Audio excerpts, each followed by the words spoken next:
you had to do is Oh my god, are we ready to be made to cry again? Are we ready for this fucking adventure? Hold on. Always takes a second. My stream title is not a threat, but a promise. I will cry. Especially if, like, You literally didn't need to run. my new best friend, I don't know why he ran. well, if Diz kicks it, I'm gonna be real sad. But also, if, what's his name? Cal. That might be the... If Cal kicks it, I'll also be upset. Is there a different I need angle some besides time that off. one? Do I have In this maximum? DJ's ballpark? I do.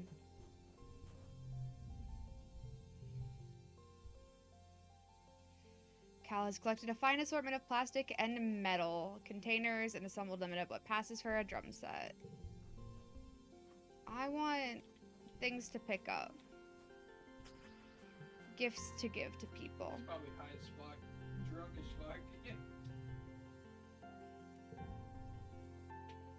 Yo, which team is the good team? They're both red. But there's nothing. You like in Dredge. What punks? I want to rest over here. Braves.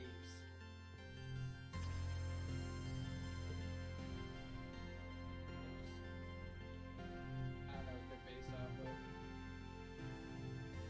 After the first attack on the colony, they added lookout towers to the walls. Now you have a place to hang out if you don't feel like working, and because it's all the way up here, no adults are going to come ask you to run any errands for them. On rainy days, you take shelter under the pavilions and listen to the pitter-patter of warm raindrops on the grass roof. You can do whatever you want. This is the life. 57 and 0. It's nice to help keep watch. Sometimes you offer to fill in on lookout duties so someone can go grab a meal. Maybe someday you'll be allowed to work full shifts as a lookout yourself. But you find out it's not as relaxing as you'd think. Oh hey, Solane. Diz pops his head up near a nearby ladder and looks surprised to see someone else there. Do you mind if I sit here too? Figure out if the run scored next. Heck yeah, come sit beside me. The two of you dangle your feet off the side and watch the valley below. Diz shuffles a little uncomfortably and doesn't say much. You wonder if this was his private spot to be alone before you discovered it. And it's James Bowen. No, I don't want to forget anything, thank you. You've been having weird dreams as usual. They seem to get worse around Glow. You wake from a dream that has tears drying on your face, though you can't remember why. Just that you were terrified. Whatever it was, it felt real enough that for a moment, you just lie in bed with your eyes closed and try to calm your breathing. You blearily rub your eyes and... Surprise! Oh, it's your birthday! Your dad leaps onto your bed and gives you a big cuddle. Happy birthday, little tomato head. 12 years old. Wow, can you believe it? No, your mom answers for you, laughing as she hands you your presents. It was just yesterday. Antecedent was showing me how to change your diaper. Because it's your birthday, your parents have brought in food from the canteen so you can all eat together on your bed. As you stuff your face with savory tofu chunks, you open your presents. Wait. Which one is your favorite? A bouquet of exotic flowers from your mom, a stuffed xenofauna from your dad, a photon receptor from your best friend, +1 to social, +1 to strength, You just didn't have to run. and just an item. Can they just bench this guy forever, please? This one looks pretty good.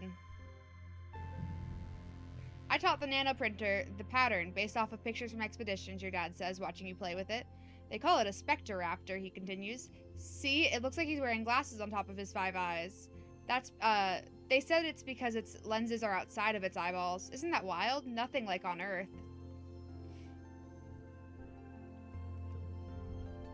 As your dad clears away the wrapping paper and the dishes from breakfast, your mom folds her hands on the table and gives you a serious look. Uh-oh. So, she says, we've been here 2 years now. I know your dad and I have always said you're in charge of your schedule, but we've been keeping an eye on you. A loving eye, your dad interjects, stuffing wrapping paper into the recycler pickup bin. A trusting, gentle eye. You've been staying active, your mom continues. That's great. A healthy body is a healthy mind, and you'll need both in life. Your dad joins you again. So, it's time to start thinking about how you're going to contribute to the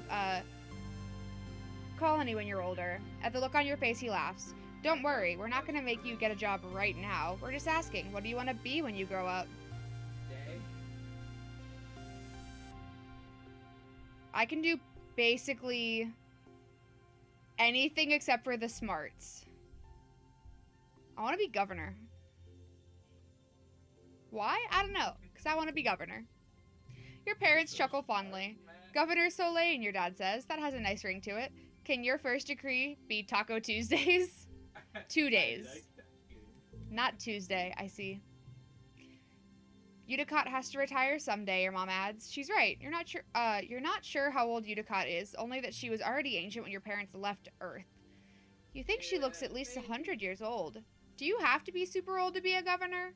Is that a rule? I like the sushi game that... Well, your mom starts to get up. I'm sure your friends all want to wish you a happy birthday. She stops and snaps her fingers. Oh, you might not have considered a career as a depot clerk, but Al and Bernie mentioned their daughter Mars is working there, and she needs some help. Now that people can freely order luxuries, it's pretty busy there. Sure beats shoveling dirt, your dad laughs. If you don't take that job, you tell Mars I'll be right there. Your mom rolls her eyes and smiles. Here we go. Made quiet. That's fine,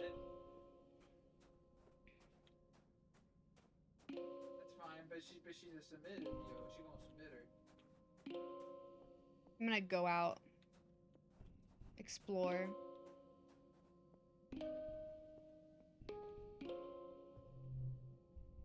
Yeah, sneak out.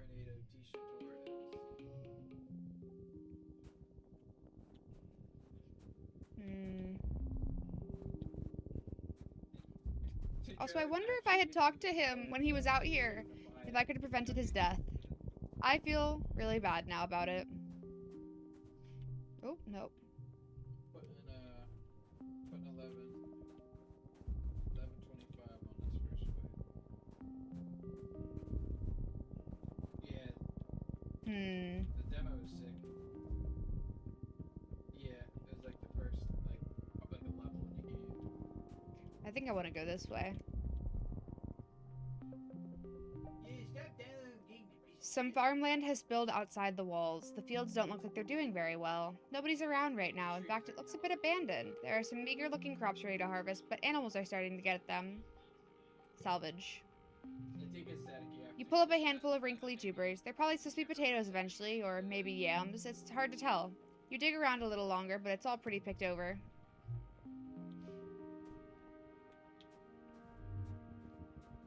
I'm looking for things to pick up.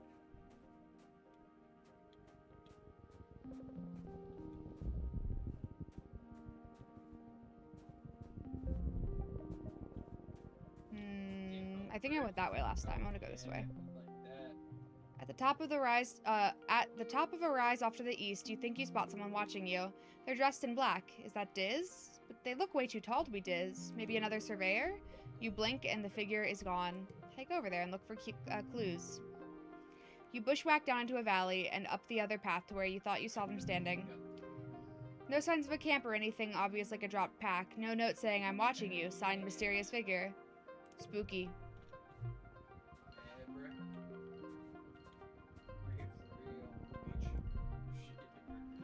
The muck hides interesting bugs and other treasures. For those willing to put their hands down the right holes. Are you? Looks dark. On second hand... Nope. There we go. I found a log.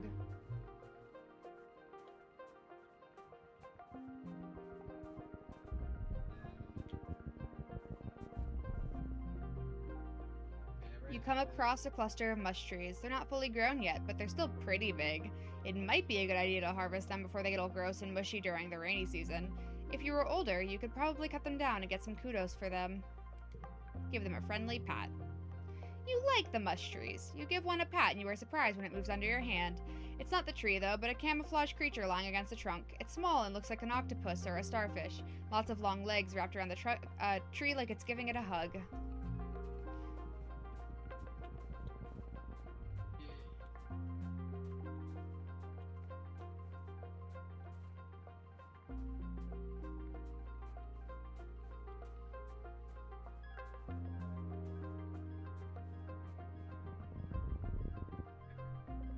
You let your mind wander as you're walking and bumble straight into a field of gelatinous blob grass.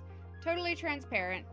The sticky fronds are hard to see, but even harder to ignore, especially once they start glomming onto your boots and slowing you down. It's like trudging through a thick mud. You stubbornly decide to keep going, paying close attention to the visible signs of this blobgrass field. There aren't many, just an absence of other vegetation. Look for a path through it.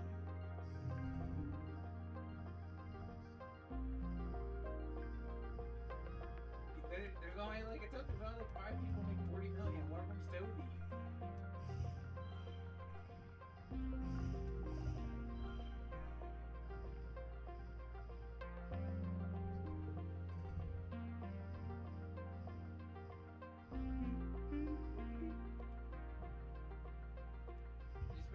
Hey yo, Johnny.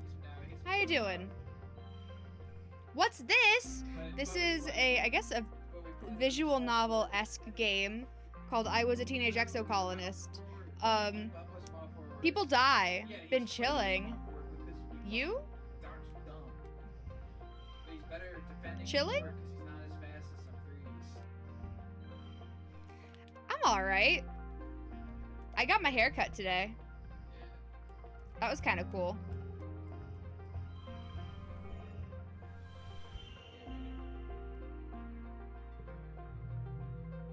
Yeah, it's real short. This is not my hair. This is a wig. I would love if my hair was this pink all the time, but alas. There it is. You can hop along from that rock to that fallen log, then climb over those pieces of surveying equipment. I was gonna say, how short though? I should just let my text-to-speech read out things, but I get too excited. I posted a picture in the Discord server.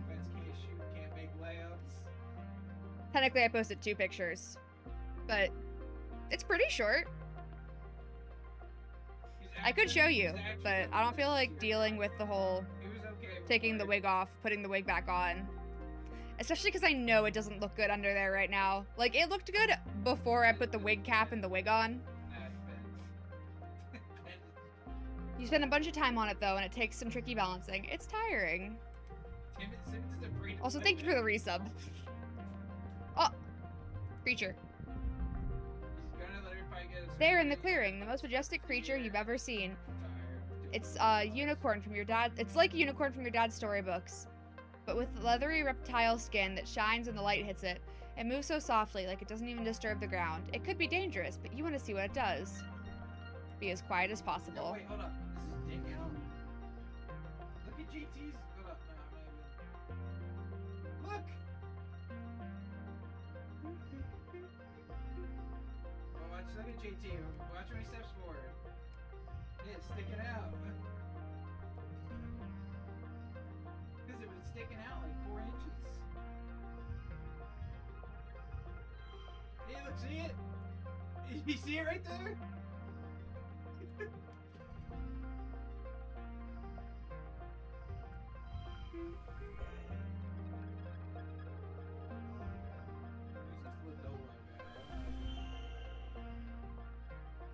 I really don't need to play this.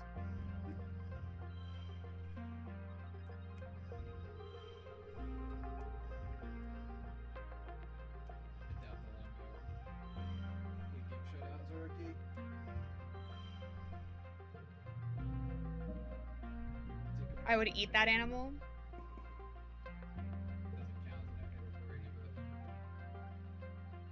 Don't need it. As you settle in to watch it from behind the strand of mush trees, the Unisaur looks up towards you, startled by your movement. You try to hold perfectly still and quiet your breathing.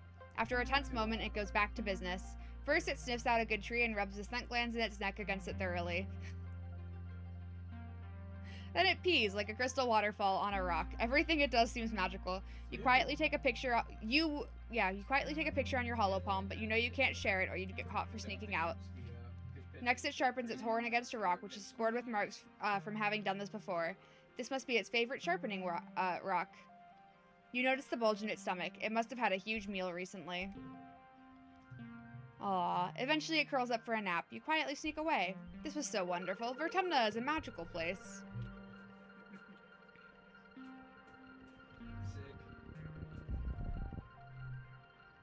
Geoponics engineers have set up a worksite here using the RoboPlow to tear up the ground and prep it for farming. You don't want them to see you, they'll send you home for sure. Sneak past them. And if you stay too long to step in, yeah, they fucking give you a fucking strike. Say fuck off. I think the batter needs to step in and look at the pitcher's eyes before 8 seconds or something.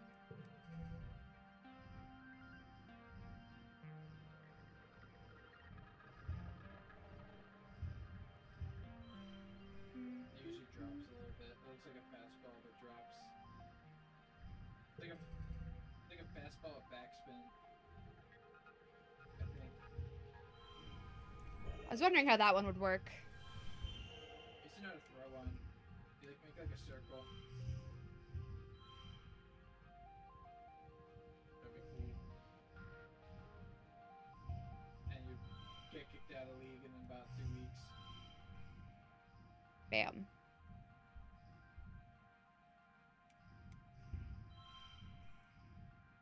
Phillies won the World Series, but a guy beat his wife named Brett Myers, and he threw behind the dude's head, and he just made a slip. And they were like, okay. You skulk under the trees at the edge of their operation. The loud grinding of the RoboPlow hides any noise you might have made. Hell yeah. Nice. I could be any position in baseball. You stop for lunch, eating an earth treat grown from your own greenhouses. A watermelon, nice and sweet, like a more solid potato pod. You munch away, spitting out the seeds. Practice spitting seeds. You take the challenge seriously, lining up targets and keeping score. Your aim improves. Hell yeah, it does. Diz, what are you doing out here? The second sun is beginning to set, and you're planning your route back to the gates when you spot Diz in the distance. He waves you over. Hi, Solane, he says gloomily. He sighs. I wish we didn't have to go home. I wish we could stay out here forever. I would miss my parents. What if, he begins, what if we didn't go home? Today, I mean. What if we stayed out and camped overnight? He gestures to the pack on his back. I brought a tent just in case, and a perimeter sensor, and I found a spot right near the depot that looks safe. Machado's pretty good, though. I am terrified that it's going to get one or both of us killed. But also I want to. Yes. Diz sets up the tent while you clear the while you place the perimeter posts around the edge of the clearing. If anything trips this invisible wall around your campsite, at least you'll know about it. Without even saying goodnight, Diz crawls into the tent, takes off his jacket and stuffs it behind his head, then curls up into a ball facing the wall. He falls asleep almost immediately. You crawl in beside him and pull a thermal blanket over yourself. You're exhausted from a long day of hiking in the jungle, so despite the excitement of being out in the wild at night, you quickly fall asleep as well. You both wake up to a blaring alarm and bright lights filling the campsite. It's the perimeter alert. Something must have triggered it. Diz sits bolt upright, yep, and looks at you with wide eyes. Should you go out there and check? Work up the courage to look outside. He was they would probably love him now, but like it was when they still were like super anal about everything, and he was like a fucking firecracker. He just made everything crazy. God. Bam.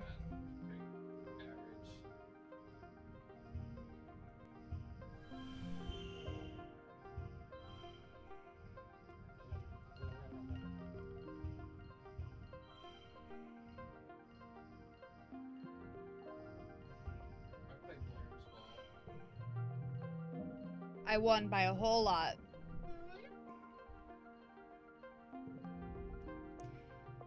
You both carefully open the door and peek out through a crack. Nothing. Whatever it was, the lights and noise must have scared it off. The sun is almost up, and you are definitely not getting back to sleep after that, so the two of you eat soy rations and quietly watch the sun rise over the jungle together. When the surveyors open the gates and start prepping for the day, you pack your gear and go home. You expect the worst, but nobody even noticed you were gone. You left the privacy curtain on your bedclothes, and your parents must have come in late and left early, thinking you were asleep the whole time. You're lucky, but it also makes you a little sad. You're back. You spent the month exploring.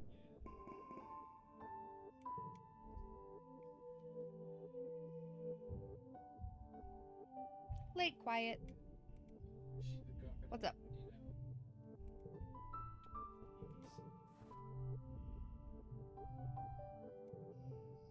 I have a gift. This is interesting, is all Tang says, taking the roots and turning them over in her hands. Her lips curl in distaste at the dirt that still clings to them. No, really, she protests when you see it. Blah, blah, blah. I've already read this before, but basically she likes the roots because they're medicinal or something. They don't like their type basic down.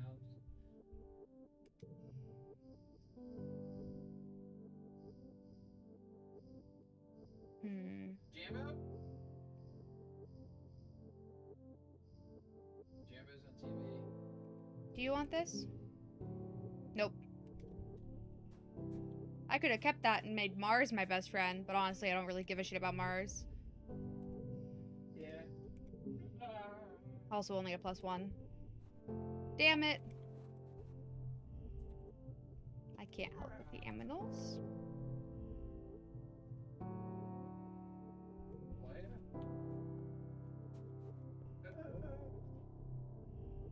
Oh, hey, Selene. I'm sorry, I can't talk now. I'm on my way to work in command. She stops when you don't sound amazed enough. You know, the supply depot, she clarified. It's the most important job in the whole colony. Anything that gets made here goes through me first. Mars' smug smile gets somehow even more smug. Plus, I get the best pick of all the, plus I get first pick of all the best stuff. Like a fucking lawman. Could I work there with you? Well, I suppose it is a lot of work to do alone, and I do like you. We should stick together. Whatever Mars does to pull Administer Seek strings works, because an hour later you get the message from them on the holopalm. They're dubious that you'll be able to rise to the responsibilities of the role, but that's nothing new. Seek is dubious about everyone and everything, but they agree Mars would be more efficient if she had someone else to keep an eye on her. I'm gonna go do that. Maybe. Let's see what it gives me first. Unless he plays and scores 0 points his next 2 games. I could use more persuasion. You floppity boppity. Okay. Seek rolls their eyes and they see you report to the depot for your first day as a clerk. Oh, it's you, they deadpan. Well, at least you might learn something useful while you're here. The depot is where the precious nanoprinter lives. Seek lords over it like a tyrant, and they don't like children. They load the depot module onto your holopalm and walk you through the process. Barely got touched and launched himself 6 feet backwards like he got. People submit requisitions for the nanoprinter through this portal, they explain. It's your job to program the correct routine into the nanoprinter to fulfill their order. Then you mark it as available for delivery or pickup depending on if we have a delivery person available. Seek grumbles, and we almost never do. With that perfunctory explanation, Seek leaves you to figure out what to do on your own. It's okay for the first hour or so, because no one puts in a requisition at all. It is pretty early. Maybe everyone is still asleep? Clean and organize. There isn't a lot to organize, as you don't store a lot of stuff here except for things that people need all the time, like toothpaste. But you find a bucket and start to mop the floors the old-fashioned ways, because there's nothing wrong with taking pride in your work. Hell yeah. You're jerked back to reality by a haptic pulse through your holopalm. Your first order! You excitedly open your holopalm and read it. Elbow grease, 1 gallon, it reads, from Cal Geoponics. Deliver ASAP. Fill the requisition. You fix the requisition to your holoscreen and fire up the nanoprinter. Huh. There must be something wrong because you're not finding anything under... You're about to punch in the parameters for something similar to the requisition when you hear someone laughing behind you. OMG, Mars exclaims, looking over your shoulder to look at your leaning over your shoulder to look at your holopalm. Are you serious? Are you kidding me right now? Like, Solane, that's not even a thing. Mars snaps her gum in your ear as she reaches over and dismisses the requisition. Here, I saved you from being a nullhead today. Now you owe me one, she says. I take payments in acts of service. She hops up on the depot counter and primly crosses her legs. I am so totally relieved to have you as my assistant here, Solane. Finally, someone to haul boxes and fetch things so I can focus on important work. Maybe we could share responsibilities? I don't care which one of you is in charge, Seek interrupts, as long as you get the work done. Seek pauses. Wait, did you wash the floors, they say, looking impressed. Well, that does deserve a reward. Here you go. They swipe your their holopalm, and you feel yours pulse as a couple kudos are deposited to your account. Mars can hardly wait until Seek is gone to giggle. Either way, I'm glad you're here. The job is usually so What? boring. Oh.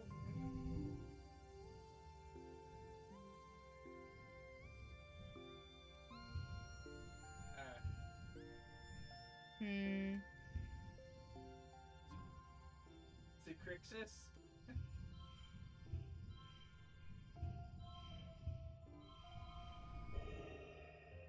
Oh, okay, it is it is Crixus. It is Crixus. I know what make love before battle.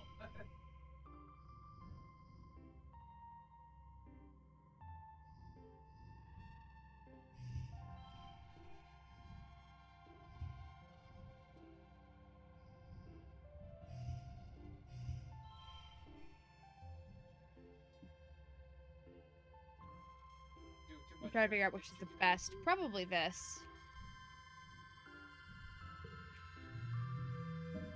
You worked well this month. +1 organizing. I'm good. Alright, we gotta hit. DeSoto's the shit. Hell yeah. DeSoto might be fucking earning his playing spot, to be honest. Early pollen. Let's go. Next season. Yeah. But like, I'm gonna tell you about my day. we put him in the outfield. Mars is always talking about how she's bored and wishes there was more to do, but there are 100 reasons Vertumna isn't boring. You try to list them all. There's cool plants and new constellations to look at, and just yesterday you watched a dwarves myth try to squeeze through a crack in the wall no animal should be able to fit through. I mean, somebody's gotta play. Mars listens politely, but starts yawning halfway through. Less bored is still bored when it comes to Mars and Vertumna. I need a break soon, but not yet. When is Nem's birthday? Early Dust,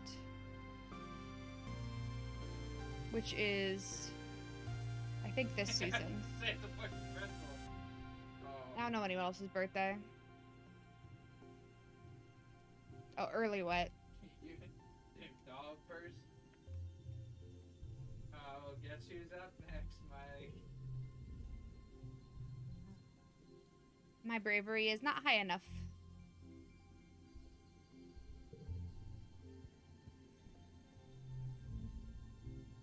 No one wants to talk to me.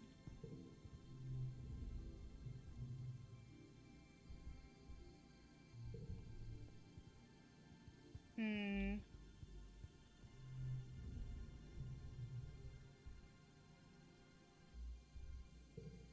is back.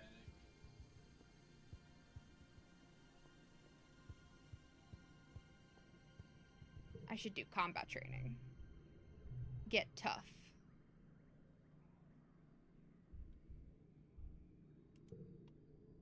Rhett organizes a physical fitness challenge, complete with nano-printed patches you can put on your jacket for getting gold, silver, or red rank. He tests your run speed, grip strength, and the number of sit-ups, push-ups, and pull-ups you can do. You do okay. Solidly middle of the road. Rhett isn't enthused by your performance, but he's not disappointed either.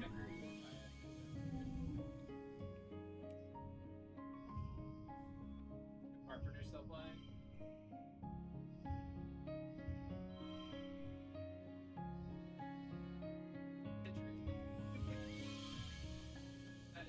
Wait, who's the...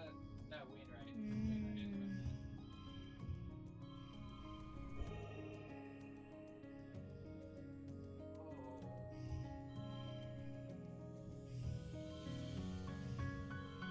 Yeah, he didn't get a hit. You gotta sacrifice it.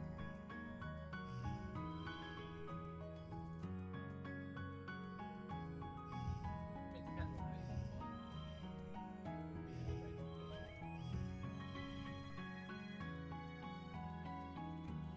I'm surprised he laid off of that.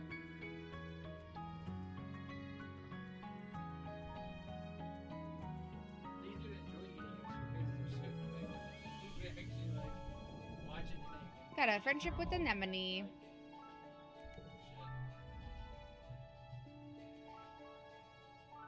Oh no. Your dad comes back from work one day looking seriously under the weather. He's pale with deep circles under his eyes and he keeps sneezing. It's fine, he insists. It's just all this pollen in the air. It's skunking up the old air tubes. Oh, Do you remember hay fever, Flulu? We got it back on Earth, too. Reggie. Your mom frowns and crosses her arms. We did, she agrees. So why isn't it bothering me? You're a lot tougher than me, sweet pea, your dad says, and your mom rolls her eyes. I'm sure I just have to get used to it like you did, he continues. Maybe I'll go for a stroll outside the gates later, really get a good lungful of the stuff. I'll feel bad for a few weeks, but after that I'll be fine. Your mom raises both eyebrows. Outside the gates? You? Your dad shrugs, then he falls into a fit of sneezing and can't answer. Your mom directs him to go lie down on their bed. You need rest, not machismo, she scolds him.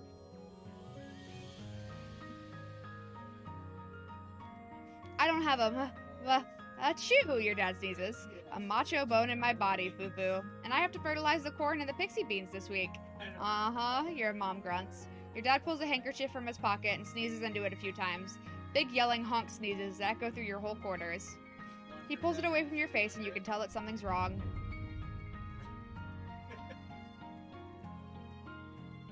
Huh, your dad says weakly, holding the handkerchief away from his face. It's bright fuchsia and glittering in the light. That's weird. Then his eyes roll back into his head, his knees buckle, and your mom yells for you to call instance. No, it says sacrifice it. Chief Engineer Instance looks over your dad's vitals and gives him a cursory look over, but she seems satisfied with what she sees without having to do a thorough examination. The explorers have started calling this Shimmer, she says, shining a light down your dad's throat. He's looking a little better, but not much. It's an airborne environmental toxin, likely in the pollen fog. Will he be okay? It doesn't seem to cause long-term damage to the body, Instance explains. She gestures in the air, making notes on her hollow eye that only she can see. I've been tracking its effects for 3 seasons now. The toxin is flushed out of the body after 3 to 5 days, and it's not contagious.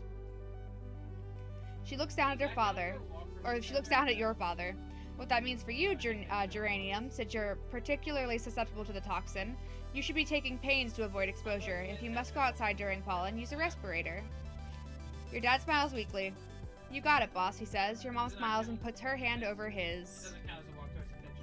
As your literal boss, I'm ordering you not to come into work for the rest of the week, she says. You're on strict bed rest. She leans in to touch her forehead to his. They stay like that, smiling with relief.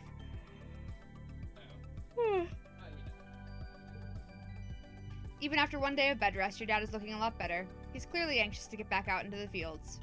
You're gonna love this new crop, Solane. It's called a pixie bean. They glow in the dark. He's already pulling on his boots. The field looks so beautiful at night. I'm happy we finally found something that would actually grow here that isn't soy, and more soy. I'm happy too.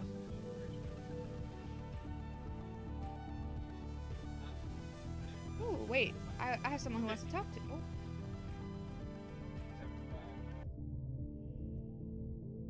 Your holopalm pulses with a message from Tang. Hello, Solane. If you're not occupied, could I ask for your assistance in the lab? Thank you in advance, Tangent. Typical Tange, but her asking for help is something so rare that you can't help but head over right away. You find her hunched over a spectrometer, making notes on a holo screen. Oh, you're here, she says, blinking rapidly. She looks like she's been awake for days, wrinkled, a little shiny, and the wild-eyed look of someone who needs a cup of blep tea. How can I help? I'm researching the Shimmer, the respiratory illness that some people report during pollen, she says. I'm loath to admit it, but I need your assistance. She takes 4 vials with swabs inside and puts them inside your hand. I need recent saliva samples from both you and your father. There must be a reason why you're so susceptible to the Shimmer and you're not. He's so susceptible to the Shimmer. You share half of his genetic code with him. There must be some some marker we can compare between the 2 samples. Then, she said, pulling another vial from the rack of test tubes, administer this to yourselves, wait 3 days, and take the samples again. The test should be able to determine if anything in your body chemistry has changed. Tange looks at you very seriously, cutting through her bleary expression. There's something going on here, she whispers, something really, really big. I've begun to realize this is about more than just curing the disease. She squeezes your hand so hard it almost hurts. Unlocking the secrets of the Shimmer, who it affects and why, could lead to a greater understanding of all life on Vertumna. And knowledge. Knowledge is more powerful than knowledge is more than power, Solane. It's control. We could peruse. Can you do like a video clip? If I say this, do I not get to accept the thing? Or you specifically like a sound? Are you okay? You seem unhinged. Tange blinks again. I'm perfectly fine, she says, dismissively. This is the face of complete concentration and focus. I'm in the zone, Solane. Okay, I'll do it. Okay. Thank you, Tange says. I've been researching so hard I think my eyes are gonna fall out of my head. And for what? Well, for the end of a debilitating disease is a pretty good reason, but Tange just shakes her head at herself before you can answer. We're at a disadvantage here, she mutters. We're fighting blind. We need to understand this planet if we're gonna get it under our control. Tange is storming around the quad in front of engineering, checking the notes on her holopalm, gesturing and grunting in frustration. Ah, this is the worst. What's the matter? I can't possibly... She says, her voice cracking. She seems too upset to even explain it. Professor Hal... She tries again. Hal. He was helping me with this physics chapter, and now he's... She throws her hands in the air, virtual holopalm screens flying everywhere. I can't do this without him, or I can't understand this without him. This is impossible, she chokes out. Why did he have to die?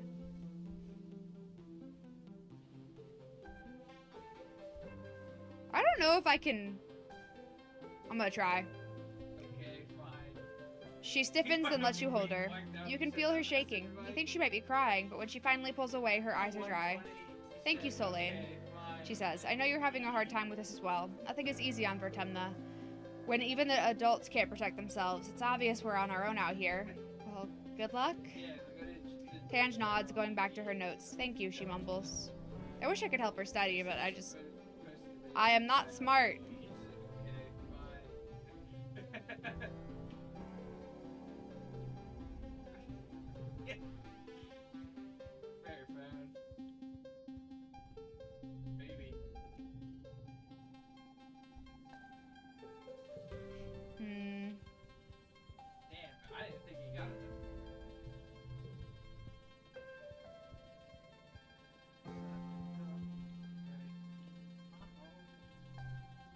I'm gonna relax on the walls. Most of the time you're alone up here except for the occasional guard passing by, but sometimes you're joined by Diz. He barely looks up at you as you plop down and kick your feet through the railing and over the edge. He looks like he's doodling on his holopad. He looks like he's doodling on his, yeah, you see all sorts of plants, mushrooms, little creatures with too many eyes or too many legs. He has a selection of plant samples at his side, like artist paintbrushes laid out on a towel. He must be quite the junior botanist. I feel like he's not drawing plants right now, though. He's actually drawing a person, and not anyone you recognize from the colony. They have long dark hair and a pointed face, and are covered from neck to toe in floaty robes. They look neat. You wonder if they're Diz's original character or something, like a super cool goth self-insert. That looks nice. Diz smiles shyly, but doesn't look away from his drawing. Thanks, he mumbles. I'm not very good at drawing him yet. No, I don't want to forget. I wonder if Brian Howard is actually a good first baseman. No. He did some cool scoops. Diz. Diz is sitting in the bed of one of the expedition vehicles, tinkering with a bit of tech. He tries to hide it when he sees you, but it's in so many pieces that he only manages to shove some behind him before he gives up and glares at you mistrustfully. What do you want? What are you doing? Diz squints at you. Promise you won't tell on me, he says. I promise. They weren't using it, he starts, already sounding defensive as he turns over the biggest piece of the device in his hands. It was just sitting there in command, so when they weren't looking, I took it. I took it and no one noticed. He seems excited about this fact. I think it's part of a communication device, he says thoughtfully, so I'm trying to figure out how it works. I want to talk to some aliens. And what's the other guy's name, Tanner? The fat motherfucker. I have no engineering. Just be careful, okay? Big boy. Diz noddles and fiddles with the device. Who cares, he says. People on Earth used to use stuff like this, thinking that it could pick up the voice of ghosts, Diz says. But it was probably just radio waves. So I figure if I'm looking for radio waves... Aliens have to exist, he continues, quietly but with great conviction. You have to. You can't have this much life on a planet without some of it being smart like we are. He sighs. I just want to talk to them, he says. Maybe I'd fit in more with aliens than I do here. Anything is possible. Diz nods and looks outward into the mushroom forest. I know you're just trying to be nice, he says quietly. Even if you think we're really alone out here and you're just lying to make me feel better, it's still nice.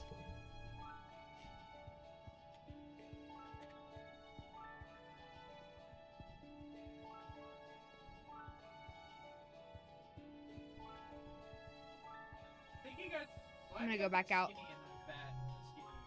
Is he skinnier now? In some of these pictures, he looks way fatter. It'd be funny if you didn't pitch at the time. If he pitched anyway, and up just slapped the ball out of it. A large woolly blue creature is floating here, a meter off the ground. It seems to be upside down, which is causing it some distress. Who has 13 gold bras? Its segmented legs kick uselessly in the air as it tries to right itself. This must be a float cow. The colony is working on domesticating these, though you haven't seen one up close yet. Her slitted eyes looks at you imploringly. She makes a helpless, lowing noise and tries to flip over, but she can't. Figure out what's wrong with her. You take a closer look at the float cow. You've heard they float using certain ratio of liquids to gas in their membranous bladders. So after some consideration, you figure out that the bladder on her back must be too full of liquid. But I don't have 20 animals, so I can't do anything here. Ideally, we'll get there, but who knows?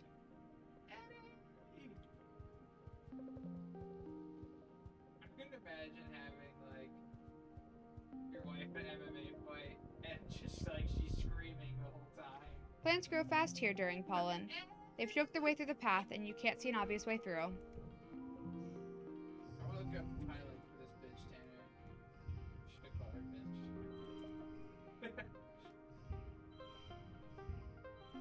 I don't even mean it to be anyway. I just say this bitch. This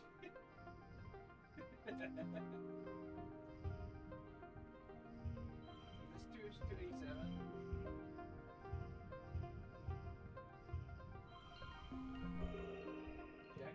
Nice.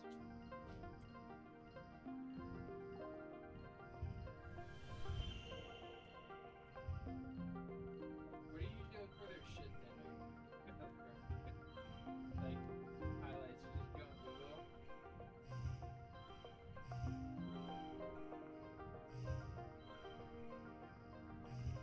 And see her on the ground.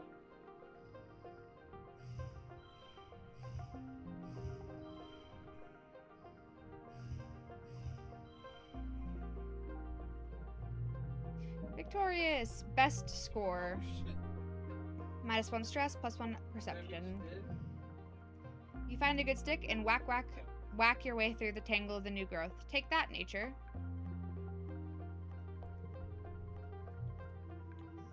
New perk. Oh, collectibles glow. That's useful. Ooh, headshot. Be laser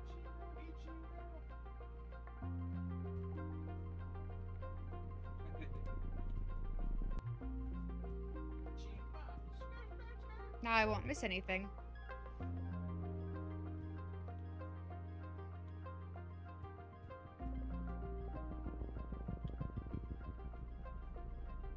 Hell no! Oh my god. What the hell? So good. You're minding your own business when you stumble into... The slow valley has collected a lot of thick pollen. You cough and try to push your way through it, but it's pollen all the way down. Surveyors get nice helmets with built-in masks, but yours is just a cheap one. At least the pollen isn't too thick here. Try to find a way through. This chick's kind of crazy, Tanner. I mean, these chicks are really bad, but... Oh, Yeah. man. She's kind of thick, like... I'm like... I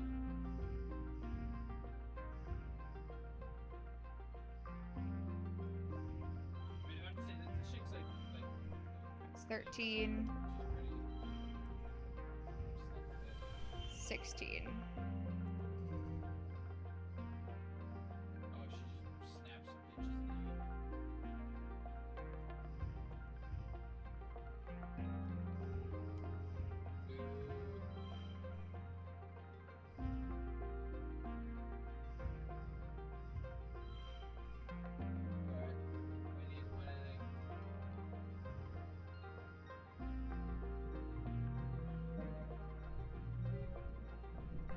Nice.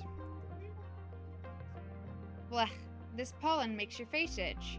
It makes it all better when you find a route to higher ground and come out of the worst of it.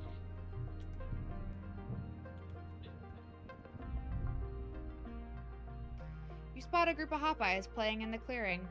They let you get pretty close to watch them chatter to each other and rub noses.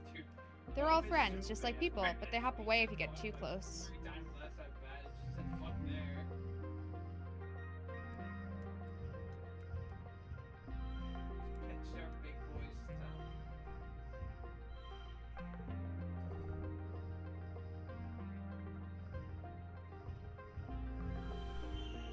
Here we go.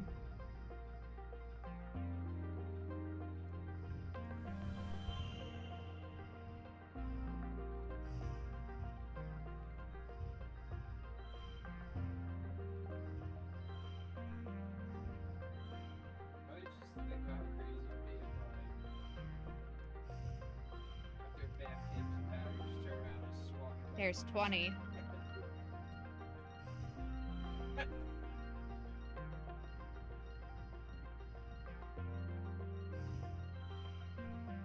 It's the same either way.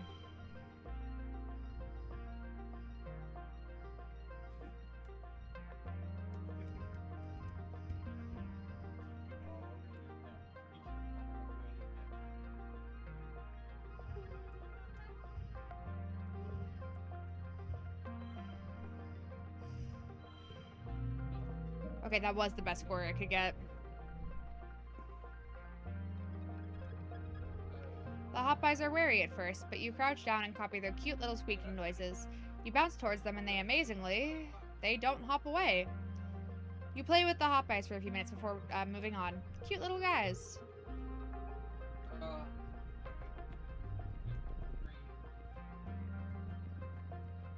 That's gonna be the, thing. You leave the path and sneak through a strand of mush trees to one of the little sawmills dotting the area. It's a small but busy operation. 3 people feeding mush tree logs into some kind of machine while a 4th one directs a 4-legged robot with a plasma saw mounted on the front. Stay and watch what they're doing. You stay out of sight and watch how they do it. When one tree crashes down, it almost seems like the others are wincing. It's probably just your imagination, though. They aren't planting new ones or leaving any behind. You know the mush trees regrow every year, but can they still regrow when you cut everything down like this? Even the smaller trees and bushes are getting ground up for mulch with a big scary grinder that sounds like a roaring beast. Yep. This entire process makes you uneasy, but also proud of how industrious your colony is. I think that's all I can do.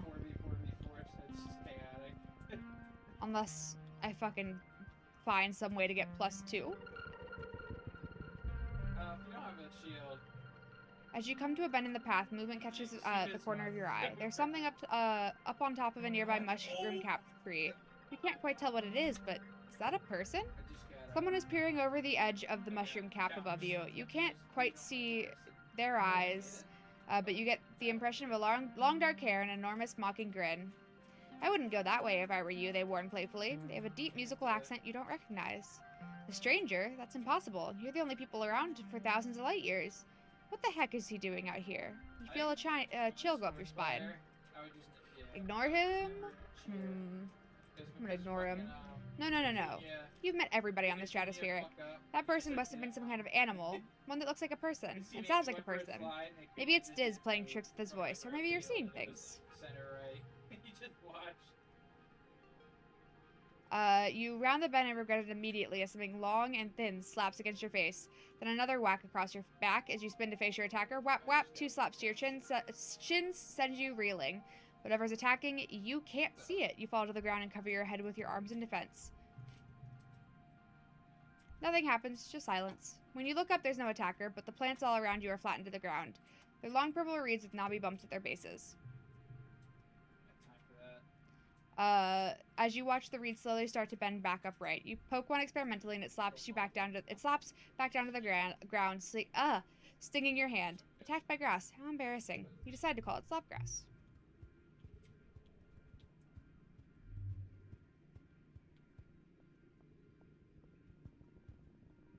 Okay, fine. Yeah. Oh. I thought JT was gonna throw him out. You've reached this end of the area. Keep exploring. Yeah, that's what I felt.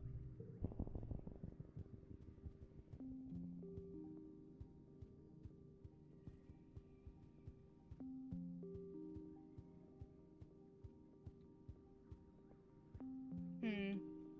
If it goes straight down, I don't know. I thought JT was gonna get There's it. not really a way to get pluses to animals either.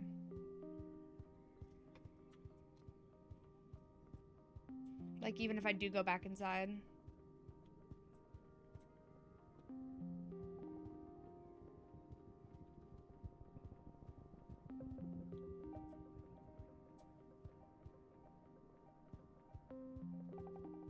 Oh, just hit him. West. I'm gonna go home. Yeah. Watch out. There's not really gonna be a way. I don't want to pop it. That's the thing, is that feels really mean.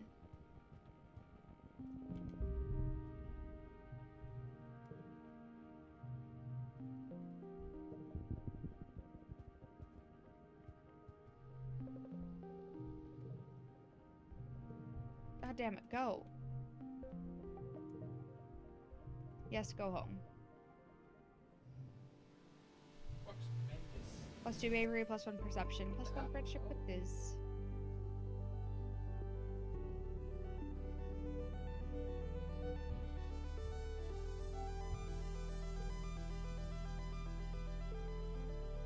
This is your birthday, right? Cool, thanks. Nem says, taking the egg. I guess it is my birthday this week. I kind of forgot. I brought the most with her, I guess, because I know her birthday and keep giving her gifts. Oh no, I have tied. Nem and Nougat are kicking up a huge cloud of dust outside the garrison, passing a sports ball back and forth and chasing each other around. Nem looks up at you as you approach and flails excitedly at you. Solane, hey, she says, jumping up and down. Look! She bounces the sports ball on her knees. Look at what me and Nougat are practicing. Nem bounces the sports ball from one knee to the other a few times before launching it up in the air. She crouches, leaps after it, and spikes it with her head towards Nougat with a yell. The sports ball thuds into Nougat's chest, sending her sprawling to the dirt. For a second you freeze and wait for the crying to start. Instead, Nougat shrieks and laughs, clutching the ball as Nem jumps up and down with her and pumps her fist dramatically. 4 points for the ball not touching the ground after contact, Nem crows. The crowd goes wild. The Garrison Galaxies win again. Woo! Nougat cups her head over her, cups her hands over her mouth, imitating the roar of a crowd. I could do better. Oh. Oh. Okay, I will. Net 0! Yay, great, Nem says, bouncing her on her feet. I can't wait. I'm so excited. Sports ball is my favorite thing on the planet. Her eyes go wide. Maybe even in the whole galaxy. Me too, Nougat yells from where she's still lying on the ground. She picks herself up and then carefully puts the ball down in front of her, then kicks it to Anemone. Did you see that, Nem laughs? She kicked the ball with her foot. Nougat's a natural. She's already inventing new ways to play sports ball. Future coach, Nougat. Nougat puts her hands on her tiny hips. If you come to practice, you gotta play, she challenges, pointing at you. Nemi says I get to be coach, so it's my rules. You and Nem both burst out laughing. Nougat is such a little character. He saw Trey point. Actually, I thought Trey would... This is such a dry, hot season. Both suns are high in the sky, baking the usually lush Vertumnant jungle. If there's a breeze, it's warm and, you guessed it, dusty. Your parents are up every day before dawn, which comes far too early for your liking. They're usually gone by the time you wake up and home after you're asleep, so you have to visit them at work if you want to see them. Good morning, Gooseberry. Your dad greets you cheerfully. Have you come to see the harvest? Your mom and I are gathering crops from the actual Vertumnant dirt this week. Sure, that sounds neat. He shows you around the rows of corn and beans from Earth. They look a little yellow and scraggly, not what you'd expect. But your dad enthusiastically points out the vegetables ready to harvest. Don't forget, he tells you, the Vertumnalia Festival is coming up. There will be a talent show and a science fair. I'm sure you're eager to participate, Solane. Yeah. Yellow flower.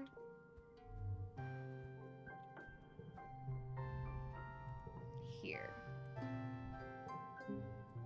This is interesting. Ah!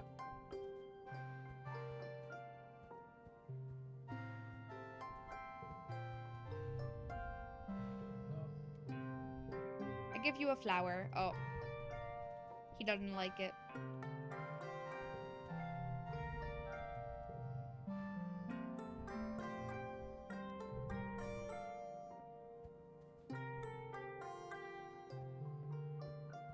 Balls.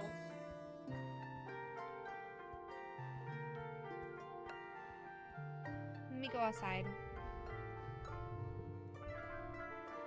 I want more bravery and creativity. Why did you pick that? It's bravery and toughness. How close am I for toughness? I am also really close for toughness. Okay. You and Nem have a competition to see who can get the most goals with her eyes closed. You manage to squeak out a win against her. She pouts a little, but you can tell she's proud of you.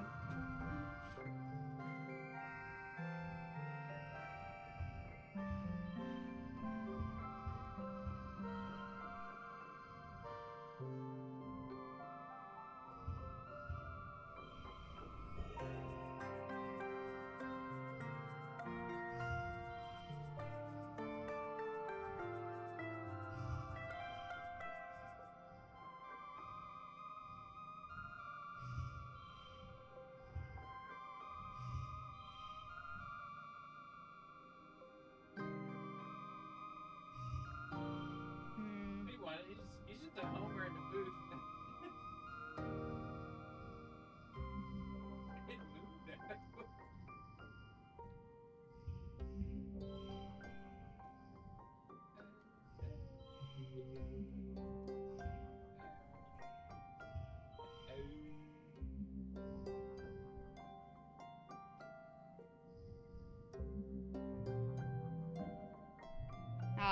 I could have gotten one more apparently.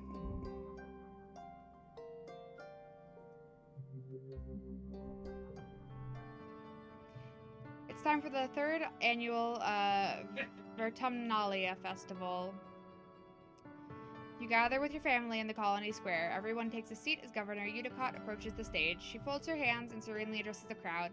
What a pleasure to address you all today as your governor, she says, looking as pleased as she ever does. In under 3 years, we've built a colony of which we can truly be proud.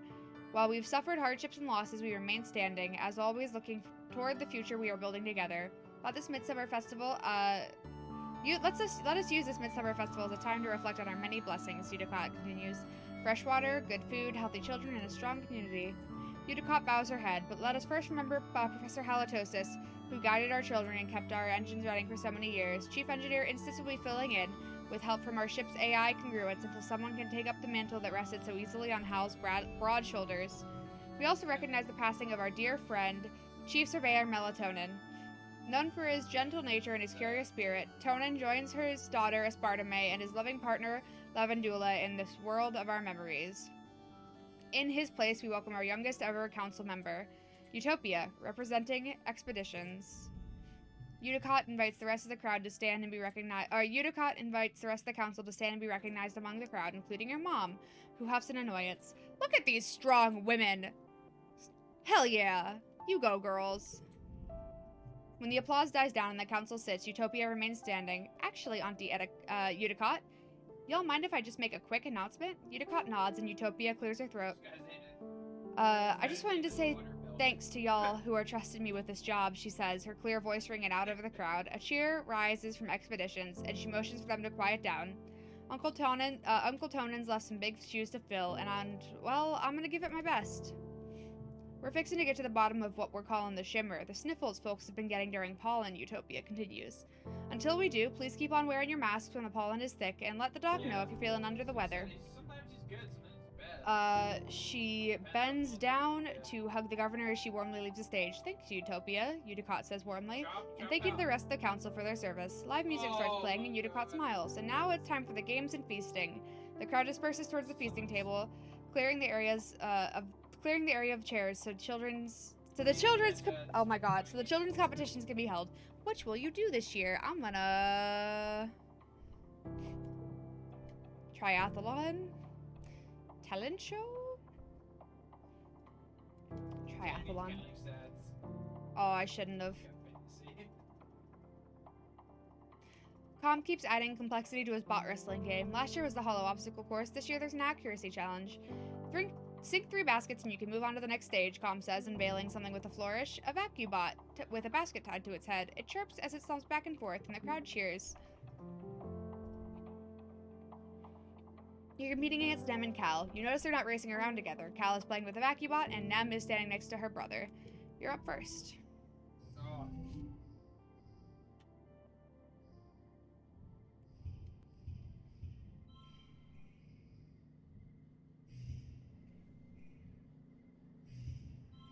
$14, $13.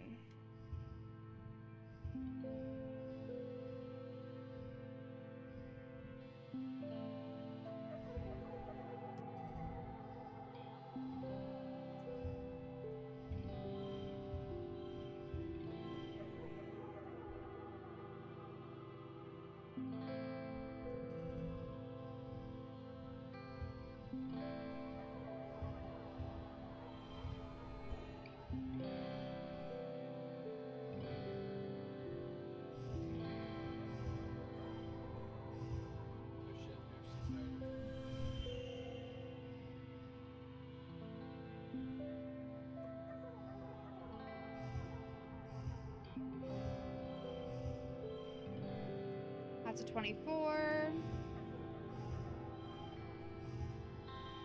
26 is probably the highest I can get, right?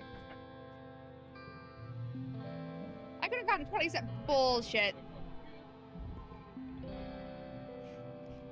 You thought the accuracy portion would be harder. Those vacuum bots can be fast when they're on a mission.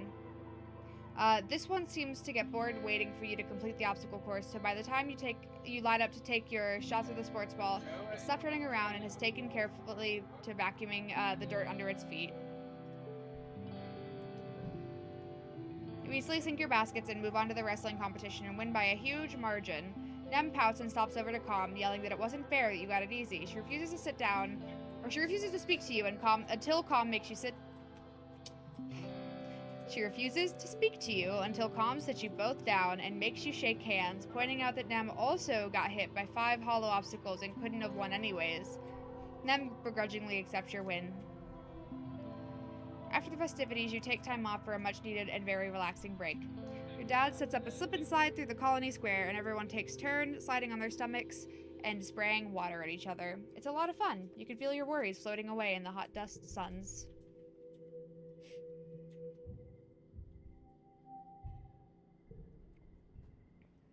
Almost.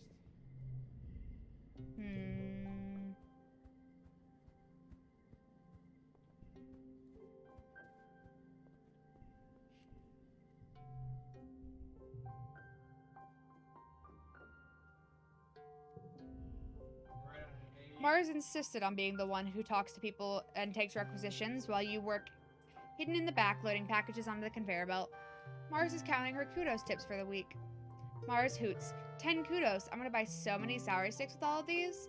It's not fair. You're the one running around in the back doing all the heavy lifting while she gets all the credits and kudos. And you want those kudos because it's just the principle of the thing. Mars sees your barely controlled anger and can't help but rub it in. What? She says innocently. Are you jealous? Convince her to alternate jobs. You swallow your anger and calm yourself. You are sick of working in the back all the time, and Mars needs to take a turn back there. From now on, you're gonna alternate days. It takes some convincing, because Mars thinks she's better at filling out forms than carrying things, but eventually she gives in. I'm glad to see you stand up for what you want, Soleil, she tells you seriously, her arm on your shoulder. You can't let the world walk all over you. Tomorrow you can keep all the tips for yourself. Hell yeah.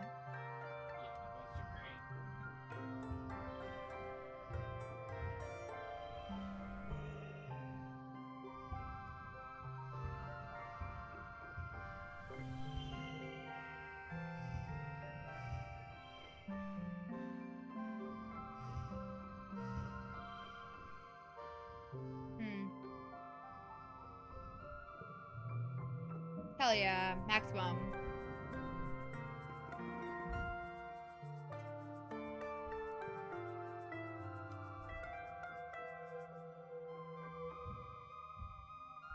Late dust. Hey, I can tell my mom what I've done. Sure. Tell her what you learned today. Well, you haven't really been in school for a while, or even engineering, but you tell your mom about some paperwork you've had to deal with. You've gotten pretty good at organization, so it was easy. Do you even know why we call it paperwork? Your mom laughs. It's true. It's not like you're sorting actual paper. Back on Earth, we used to have to use paper to... Nah, never mind. She slapped you on the back. Good for you for having your your head together.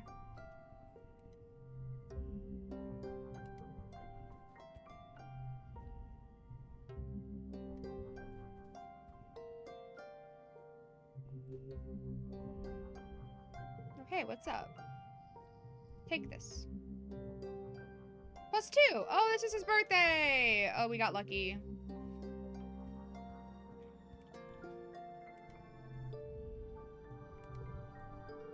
I guess it's probably like once a season.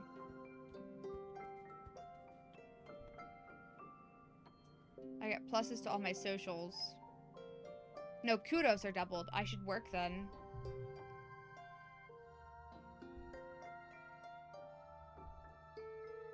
Work in the depot. Mars has asked you to recruit some new members for the Secret Fun Time Club.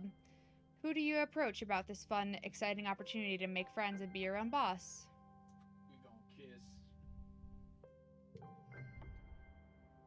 I have friendship with everybody. Except Mars, I guess. Sure. I think Diz. Diz will be easy to recruit, you figure. His sister's already in the club after all, right? Wrong guess. No, Diz mumbles, flipping his hoodie over his head. I have better things to do than be in your stupid club. You insist, but he just shakes his head. You just want to make fun, Jesus, you just want someone to make fun of. Go away. Even though you don't manage to recruit him, you can tell Diz is secretly happy that you tried to include him. At least you think so. There's a typo! It's okay. It's hard to tell. But you have a strong suspicion. The meeting starts as usual except for Mars's foul mood. Seriously, nobody found any more recruits? Do I have to do all of the work around here? It's a good thing I convinced Cal and Anemone to join. She sniffs. What? Like it was hard? Anemone can be vice president of kicking stuff, Mars announces.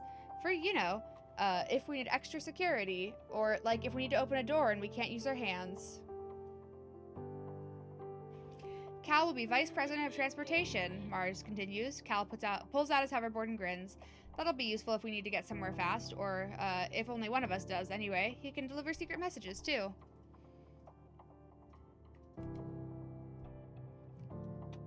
Mars makes them raise their hands. Do you promise to always be cool kids and do fun stuff together and never tell any adults about the Secret Fun Times Club? Cal and Nem readily agree.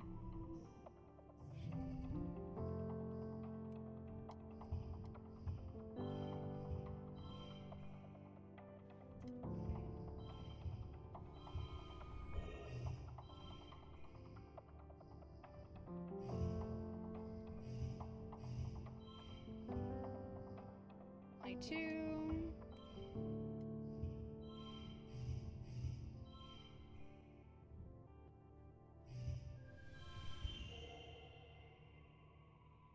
Dominguez. 23. That was the highest I could get. Nice.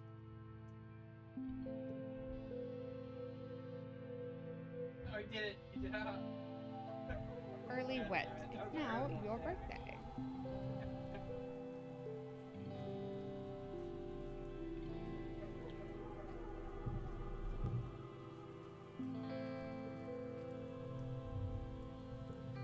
Here you go.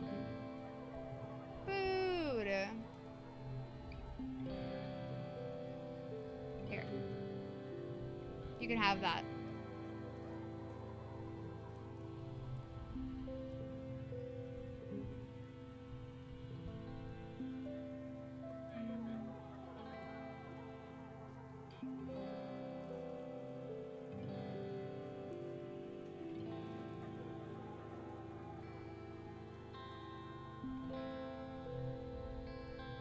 You don't see Nem, she sees you first. Tag, you're it. Here. She looks at the offering.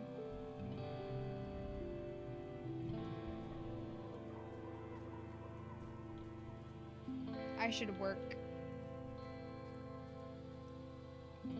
while I'm still getting extra kudos. You're scrolling through a holo novel behind the desk when Tangent comes in. She pauses and looks uncomfortable when she sees you and Mars looking at her, then quickly disappears into the shelves. You and Mars shrug. A few minutes later, Tange comes up to the counter and drops a fistful of candy. She steps from foot to foot as you ring her up, jostling up and down and rubbing her stomach. I also need something from behind the counter, she says quietly. Some medicine. You ask her what she needs and she mumbles the name, but you can't hear her. Can you repeat that? She mumbles it again a little louder. Mars stifles a giggle. I'm sorry, what?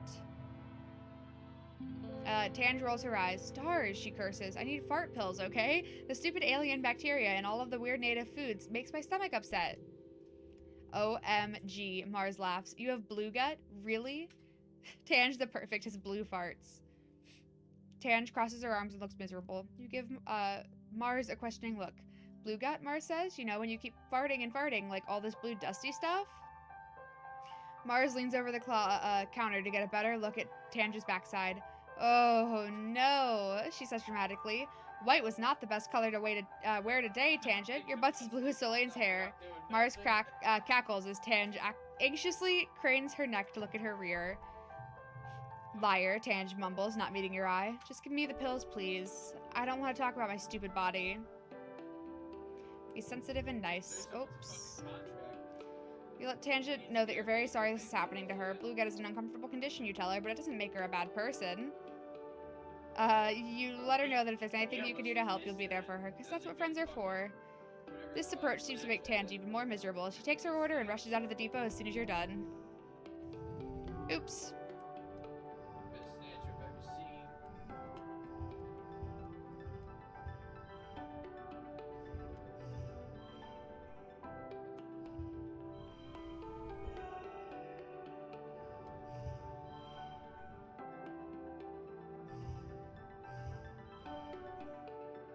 19, 20.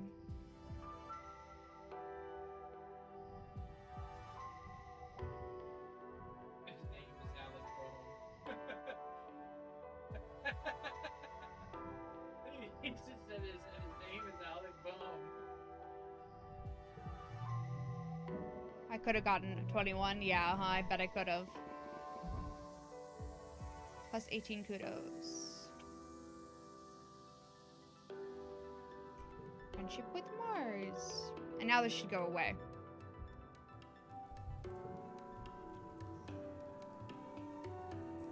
Pay to remove Pay to remove cards in the quarter spa.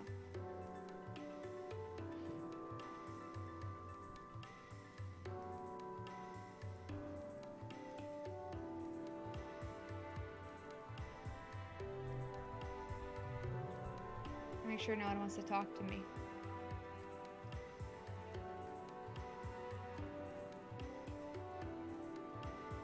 I'm gonna go outside.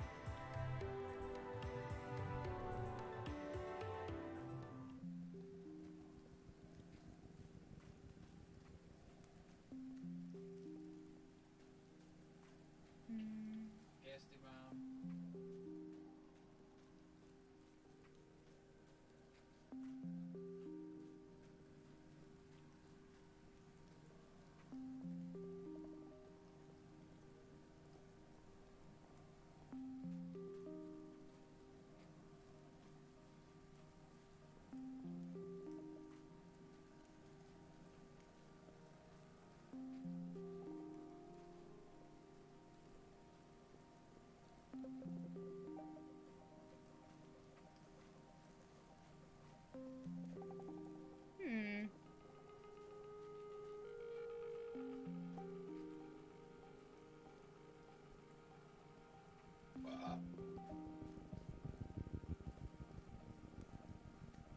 Wow, really nothing spawned?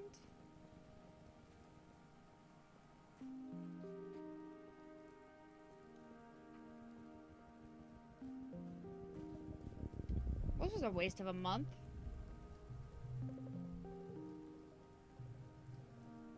There's nothing for it. You have to pop her dorsal bladder and let the liquid drain out, or she'll never be able to flip over.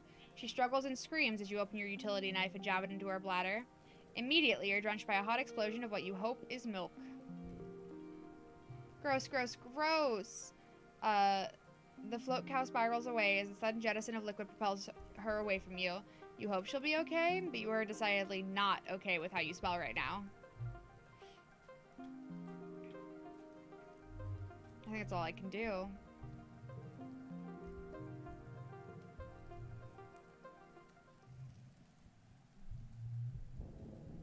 Let's go. Oh, we got a perk? No.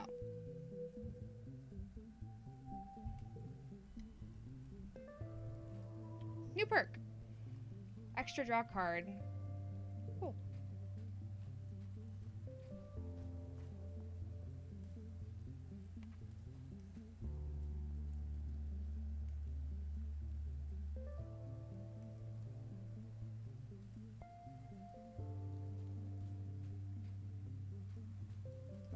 I should really work on my toughness in combat.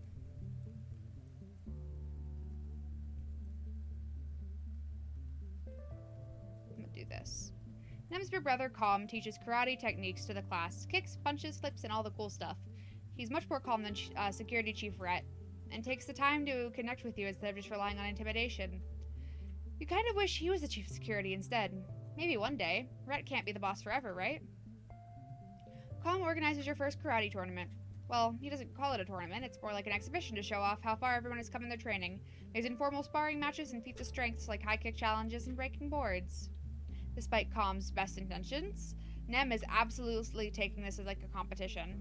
She takes her place next to you at the board breaking station and gives you a challenging look, tossing her unruly hair over her shoulders. Is it on? Oh, it's on. Nem likes winning, but she loves competing even more. You both smash boards until your hands are red and sore, and have a great time egging each other on. Calm eventually puts a stop to your competition, declaring you the winner. Nem cheers for you. Oh, jeez.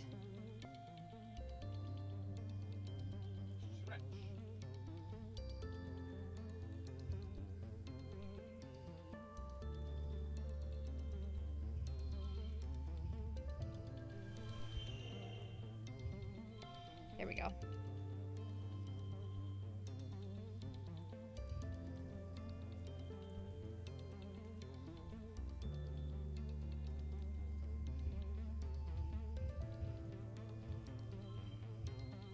The 21.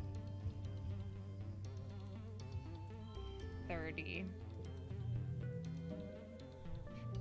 Bullshit. Whatever. And now we're into the glow.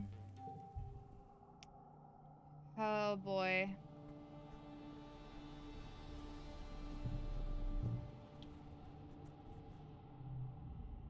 Make a wish.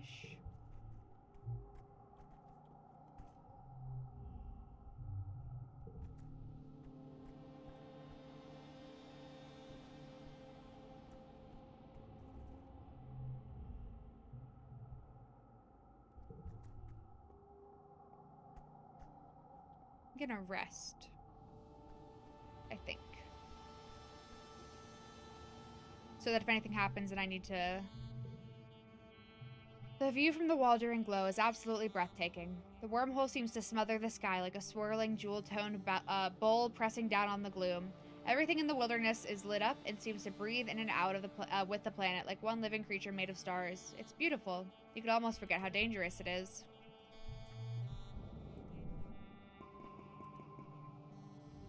Took the month off. 2 data points form a line, but 3 is a pattern. The colony has been on high alert all glow, hoping that the creatures from beyond the wall don't return for a 3rd year. Surveyors keep reporting that they're seeing unusual animal activity. Even the plants seem different, they say, and new tracks that must have been left by creatures larger and heavier than you've ever seen. You and the other colonists drill evacuation plants.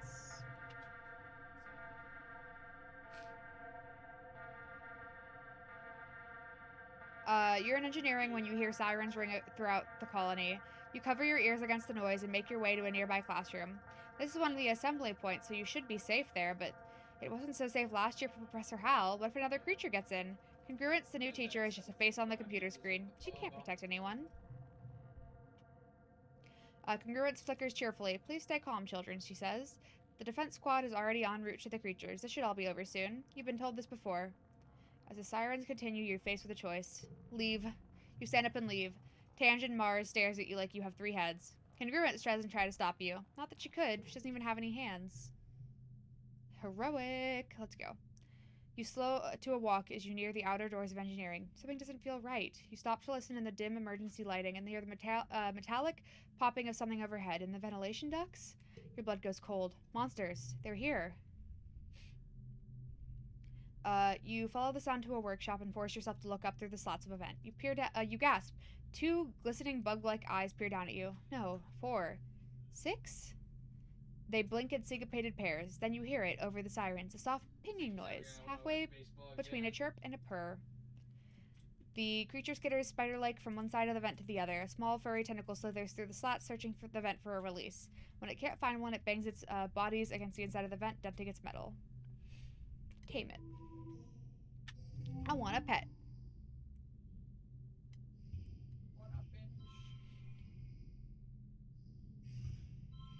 It's 10 no matter what.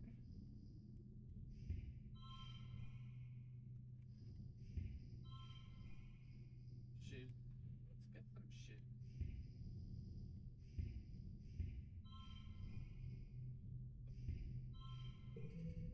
Amen.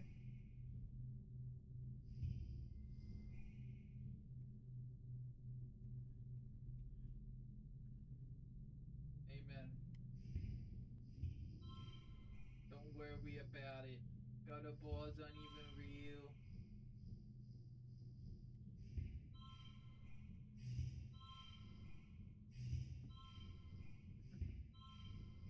Crazy.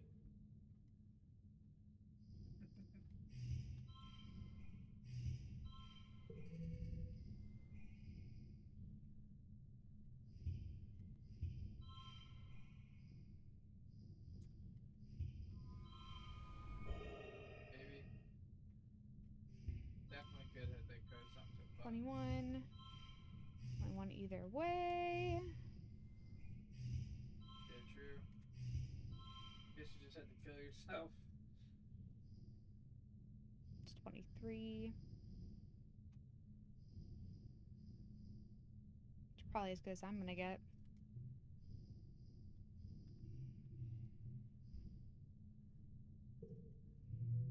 Hey, it was as good as I was gonna get. +1 kudos. Oh. Oh my god! It's so cute! You win it over by reading its body language and slowly building trust. It seems to want to join you, and you hope he'll be allowed to keep it. Hell yeah. You look up the species on your holopalm and learn that Ricky, so named for the trills they make, which yours is now making, cuddling against your leg, are neither female nor male, but they do require a mate to reproduce then. So it's a they then. You decide to name it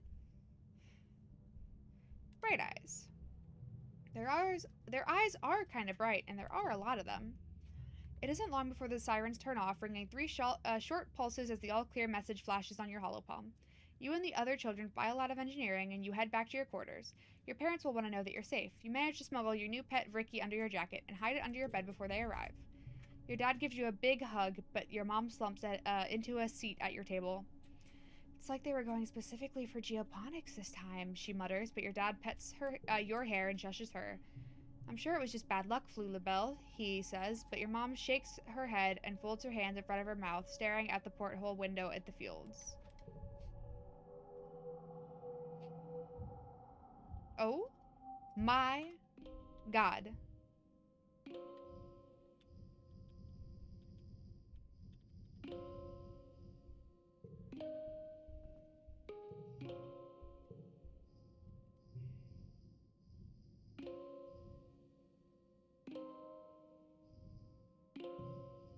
Yes.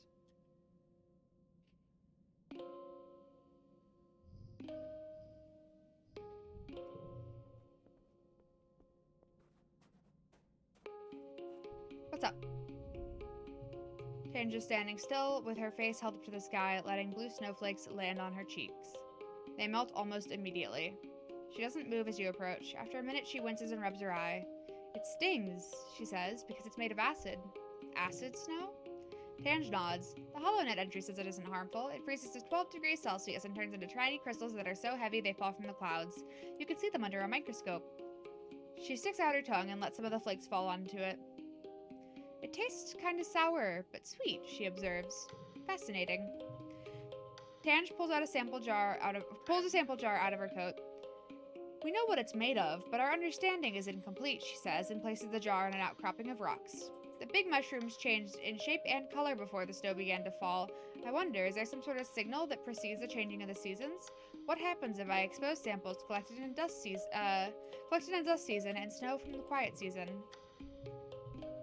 A small, excited smile creeps across Tange's face. There's so much to learn about this planet. I can't wait. You and your brother are so much alike. Tange narrows her eyes. Yes, we used to get that a lot, she says. I guess it's still true if you think sneaking out of the colony is the same as valid scientific research. She frowns at you. He's so dumb, she mutters, and shoves her hands under her arms. He only cares about feelings, especially his own. I'm gonna give her another root.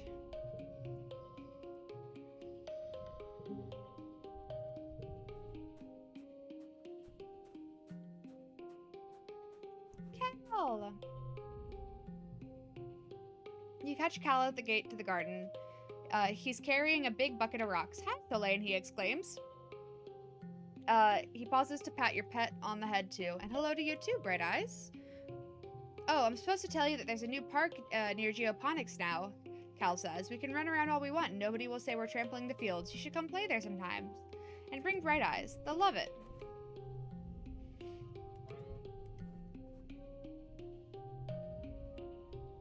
I can help you with the animals. Your dad is working with the float cows. One of them is sick and isn't producing enough urine as ballast, and it keeps wanting to float away. Your dad is building a spike so that he can tie her down until she feels better. You hold onto the leash, feeling like a little kid with a balloon, a big, woolly, gassy balloon. It looks down at you with placid, unblinking eyes. You can see yourself refracted in them. Weird. Neat.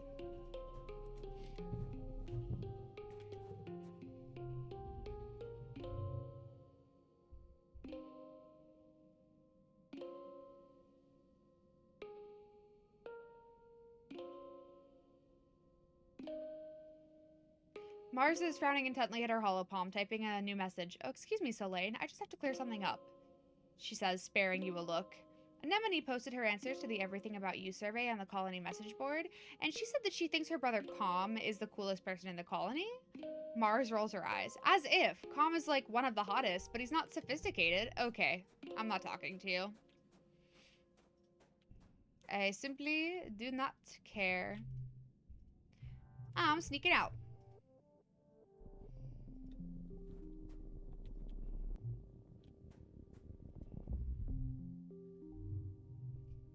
Geoponics engineers set up a work site, blah, blah, blah. Sneak past them.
This is probably the highest I can get.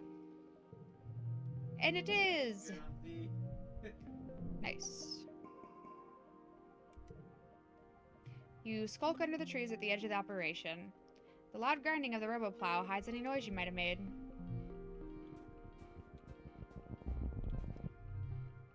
You stop for lunch eating an earth treat, blah blah blah, practice spitting seeds. New perk! Ooh, I can shop for weapons.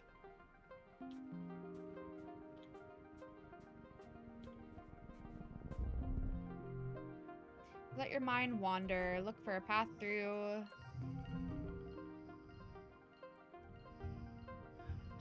shit. This should take us out to start.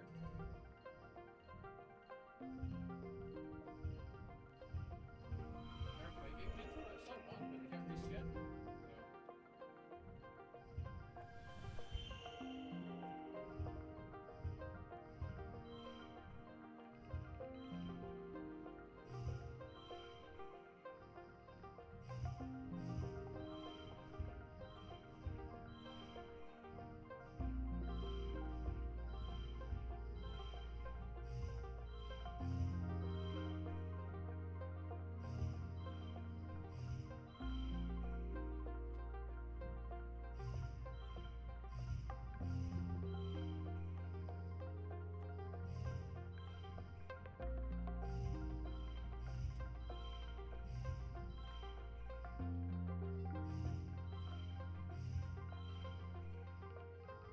Wait.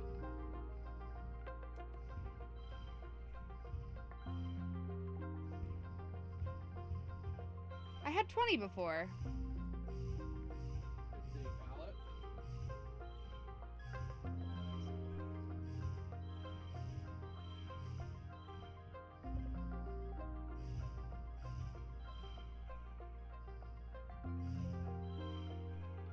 There, I guess.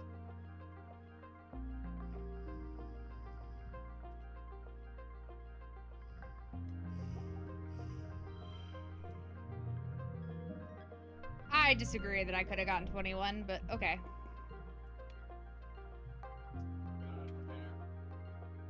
There it is. Hop over the log.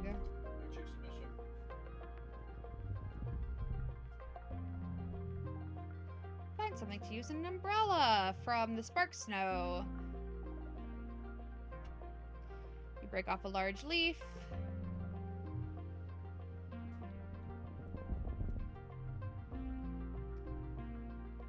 The hot eye is acting really strange.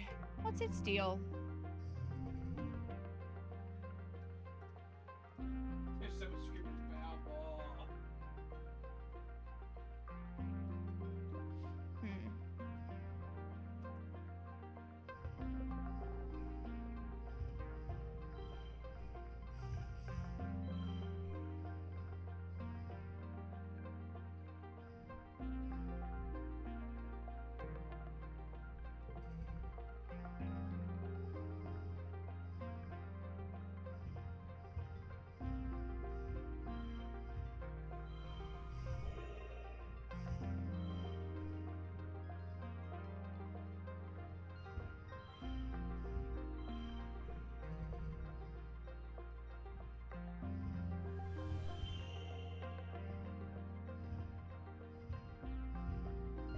You have to start yelling.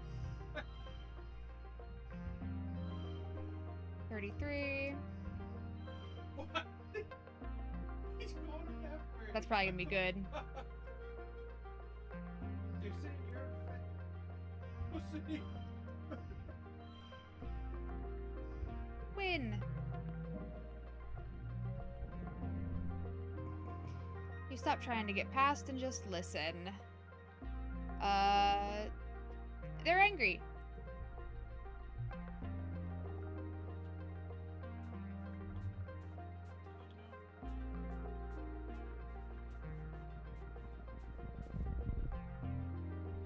Ahead of you, hike it.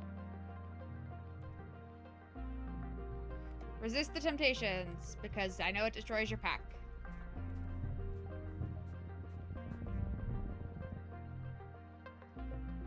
Touch one! Ew, you touched it.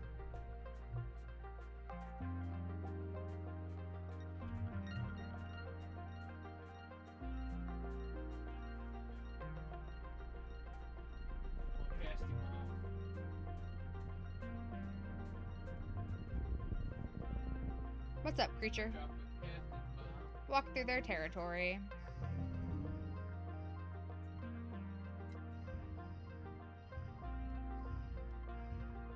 Ooh.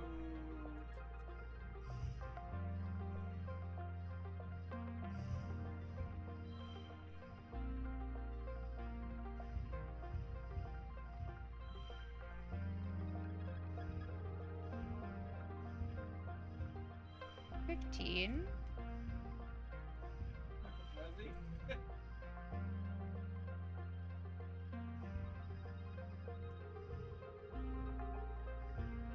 shit. Oh shit. No, you're right.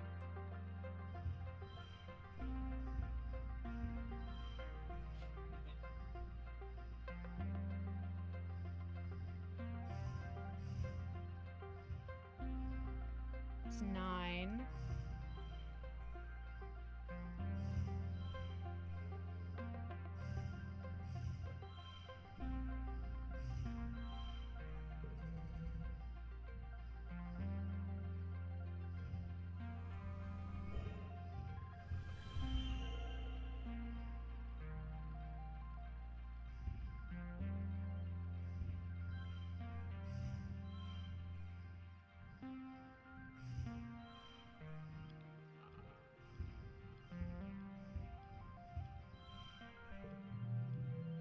$22. You say so. Just my chick? The hop eyes are wary at first. You play with the hop eyes before moving on. I think that means I get a perk. You have to go home now. You're back. Shit. You wake to the sound of your parents arguing in hushed tones, clearly trying not to disturb you. You blink away the sleep from your eyes, eventually remembering, wait, isn't today your 13th birthday? Where's your birthday cuddles? Your parents always make a big deal about your birthday. You peek out through the privacy curtain on your bunk and listen to their argument. You're being unreasonable, your mom says. Solane is a teenager now. You have to give her the opportunity to take calculated risks, or she'll start acting out. That's just what being a teenager is. Yeah. Going off into the wilderness isn't a calculated risk, your dad replies. It's too dangerous. Got good on them. It's weird to hear your parents arguing. If they ever disagree, they sort it out quietly or go to meditation or mediation. This time they sound really upset. It's unsettling. I think I should. They glance at you. Your mom is holding up her hand to silence you and goes right back to talking. Geranium, she great. You said for, yourself that we need every person out there surveying for edible native plants. You're even going yourself. Why not our daughter? Your dad flails his hands helplessly. Because, Flulu, she's our daughter. It's our responsibility to keep her safe. You're not keeping anyone safe but you. Sorry. I don't know where that came from. You're not keeping anyone safe by coddling her, your mom almost shouts, and your dad flinches in shock. Solane's survival depends on her understanding this planet we're living on, so you're not doing her or the colony any favors by pretending like that's not the case. I can take care of myself. You're brave, but you aren't stupid. You assure them that you'll stay out of trouble. Your dad's shoulders sag as he shakes his head. Too many H's. You barely even know what's out there, kiddo, he mutters. Your mom's fierce expression softens. Hey, Solane, sorry. It's your birthday today, and here we are arguing like a pair of assholes. Happy birthday. They both give you a hug. We meant to order up from the canteen and have your usual birthday breakfast. But we got to talking about how Utopia's opened up positions for expeditions for kids 13 and older, and well, that's you now. I suppose we'll have to let you spread your wings someday. Your dad relents. I just feel better knowing you are safe here inside the colony walls. He gives his mom a faint smile. We decided early on to let you choose your own path in life, so if you want to join expeditions, we're behind you. Just be safe. I can try. Maybe that's my chick. Rip off her teeth. I have to rest.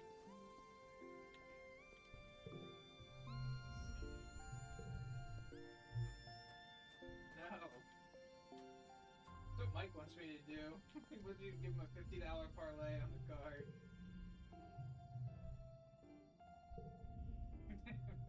That happened, I would. A lot. Hmm. Yeah, not a little bit. Not a little bit. Hey, You find your dad comparing some some plant samples. When he sees you, he puts down the test tubes and gives you a big hug. You would hear me screaming, oh shit, Casty bomb time. Kiddo, he exclaims, then kneels down to look you in the eye. I've been thinking. I want to say sorry.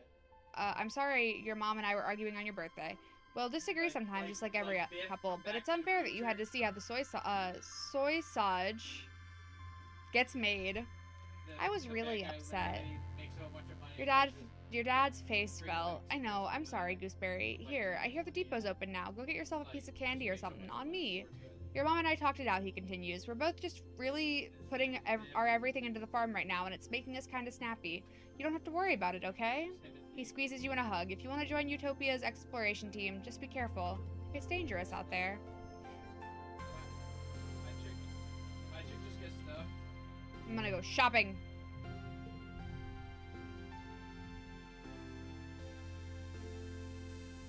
No, I'm not looking at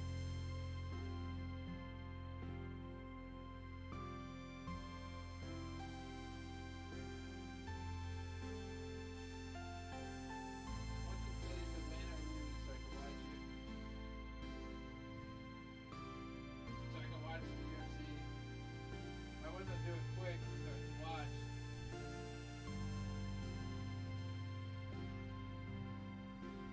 I should save up for a weapon.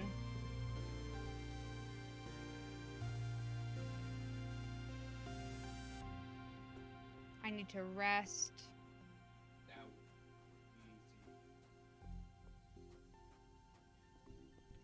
Do I want to rest here? Do I want to get more friendship with Diz?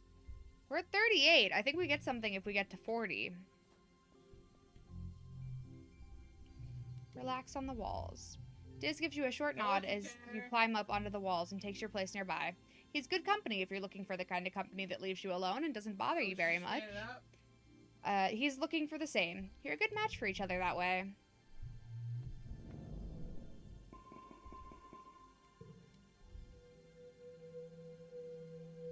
Mid-quiet. Late quiet.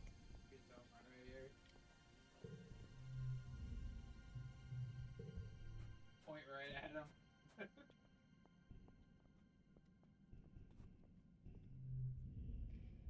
Explore nearby. +2 bravery, +1 perception, +1 friendship with Diz. Maybe not. +3 perception, +1 animals. Can I still sneak out? Oh, I guess I don't need to sneak out. It sucks.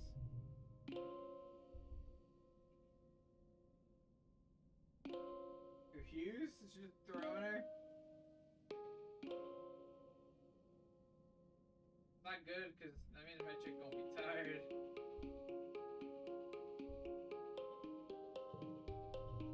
Survey the plains. Howdy. When you boarded the expedition's autobus this morning, you didn't know what to expect. It trundled you and the other surveyors a few clicks north of the prosaic plains, a high, flat area with cooler weather than your colony.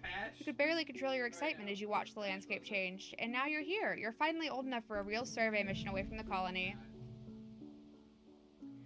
You greet Chief Surveyor Utopia at the depot. Here's a plas cutter, she says, handing you one. It's a tool for cutting and heating things. You can use it to make a fire, cauterize a wound, boil water, and it cuts some materials, alright. You can use it for self-defense too, but I don't suggest it. Are we gonna be in danger? She makes a so-so motion with her hand. This is a quiet area, and what we're doing, we're not supposed to be in danger, but we're just taking notes and pictures, keeping track of all the flora and fauna we see. Just don't touch anything unless I ask you to take a sample. Everything is potentially dangerous. We don't know much about what's out there, which is why we need surveyors, even youngins like you here. The prosaic plains are a sparse region. Like you can assume from the name, you can see things from a long way off. Utopia sees you squinting at the horizons. And what are you gonna do if you see something coming for you? Kill it! Or you just win. That'd be cool too. Ah! What? Nah. Utopia says, looking at you in confusion. Avoid it. Don't provoke anything. Stay away from the water, especially if you, and keep your distance from anything moving. Play possum if you gotta. This ain't a hunting mission, sweets. That plas cutter is not a weapon, it's a tool. And Keep it and your hands to yourself and you'll be fine. You stare right at your dude walking Diz joins down. you. He must have come on an earlier autobus. Oh good, you're here too, Utopia says, digging out another plas cutter for Diz. You two greenhorns are with me for the foreseeable. Now, we don't gotta sniff each other's butts all the time, but I do expect you to be in yelling distance. Comms can get spotty out here. You and Diz share knowing glances. You've both been sneaking out to explore long before you were officially allowed to. Utopia also hands you a surveying drone and shows you how to launch it. It'll automatically perform local scans of wherever you go, though detailed scans still need to be done manually. When you return to the depot, it'll upload its findings to the holonet. Your job is to cover ground, see what's out there, and so long as it isn't dangerous, report it. She slaps you on the back. Alright, team, don't get yourselves killed out there, okay? Useful.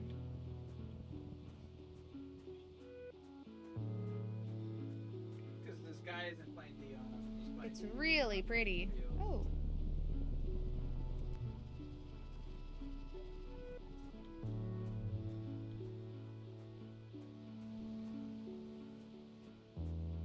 Wake this motherfucker up. You've stopped to admire the light glinting off the water of a shallow circular lake when you notice something rocks near your feet. They're pink and red, bobbing in the shallow water at the shore. The rocks are flashing golden yellow. This one, then that one, then a pause, then that one again, but then the first one again. You thought it was reflected sunlight at first, but no. The rocks themselves are glowing. Repeat the pattern. Damn, yo, when Pash walks in. You play a memory game with them, touching the stones in the pattern they gave you. You feel emotions coming from the rocks. Affection, interest, gratefulness. Somehow you understand. They like the contact. Yeah, Dad. Are they creatures or rocks? Sometimes the line between the two can get blurry. On Vertumna, they can't move, but learn about the world from creatures who pass by and touch them. Like the way animals rub to leave their scent, these rocks entice animals to play with them and leave information about the world. You get the sense they're excited for your new scent. To what end, you don't know.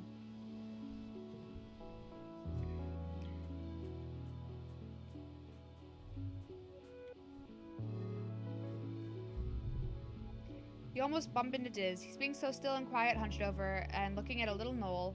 He shushes at you and points. Don't scare them. You follow his finger to see what looks like a bush shaking violently. Two bushes, actually, at opposite ends of the clearing. They're bush bubs, he says, fighting over territory. You look more closely through your holoculars. Oh, those boulders are alive. I hope they won't hurt each other. They won't, Diz says. They do it by dancing. Watch.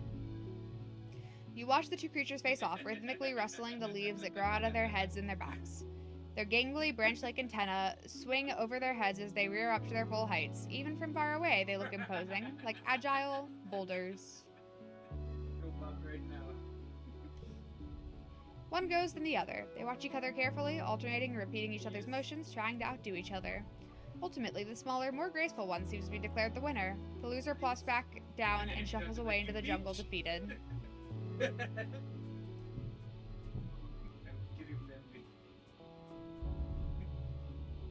A bush bub is blocking the path. You're a punch her in the face.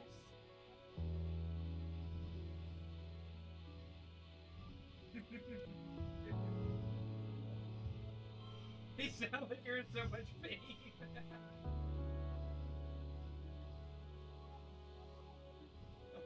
So, It's a 13. I'm so fucking all over.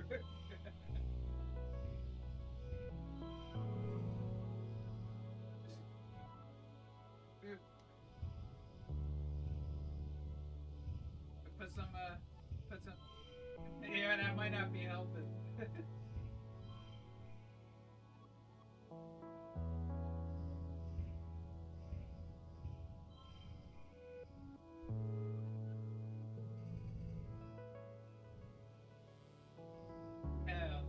Hell no.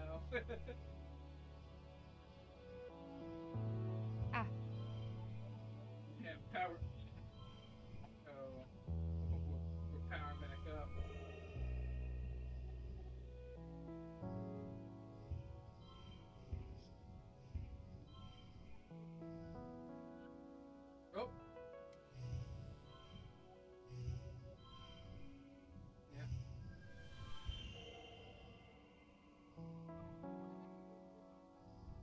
What was he looking for? What? Out of 27. Bullshit. You sneak through the gloop mushes, crawling under them so the bush bub doesn't see you. You nearly get stuck at one point and wonder, what if Diz has to come and rescue you? That would be embarrassing. You find a route through and continue on your way.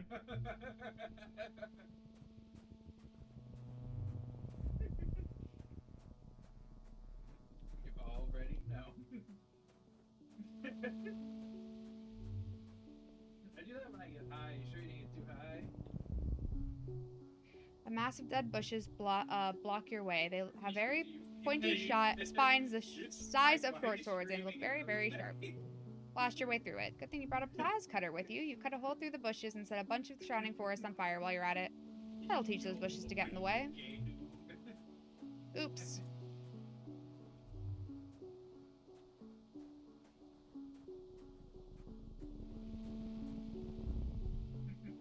There's not much to find out here, but the peaceful atmosphere is great for contemplation. You find a particularly beautiful plateau where you can see the plains spread out before you like a picnic blanket. Round lakes dotting the land like glimmering mirrors of skies. Remember a spot for later. Oh, I have to do something now. Stop to meditate. You focus on the sounds around you, on your breathing, on the feeling of your butt on the rock, and the slightly cool breeze on your face. It's very peaceful. You can feel yourself relax and become one with the planet. Yeah, the Bill Clinton kid is I love like that. A famous like person's kid or some shit. You're crossing a clearing when you hear a terrible cracking sound. A bush bub bursts through the tree line, barreling straight towards you. Whatever's making a bush bub run, you're pretty sure you don't want to be on the business end of it. Just bravely stand your ground. Not good enough. He didn't even have that big of a lead. Damn.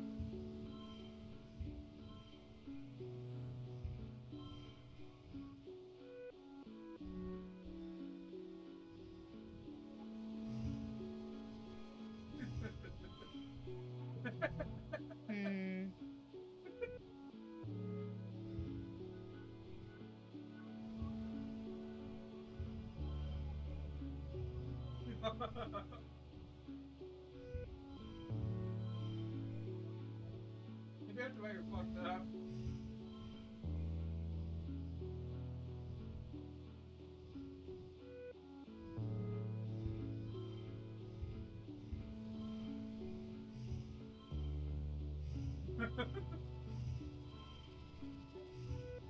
Remember you ate 3 Wawa hoagies last night? Give me a tenner rip from your bong and burn my first lip like the living fuck. It was real messed up.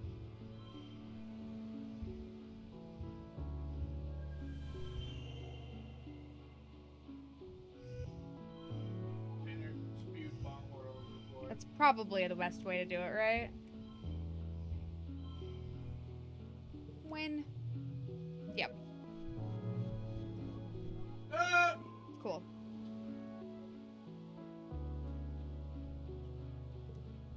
That Harper? The creature pounds past you, its powerful stone-like gorilla arms smashing the ground. It doesn't even seem to see you and goes around you without even looking at you. No, stop. You look around, but there's no sign of whatever motivated the bush bub to run so fast. At least that's something to be grateful about. The dude came out and threw like 2. You stop to watch a herd of shaggy, purple-furred animals slowly meander down a slope. You've never seen them before.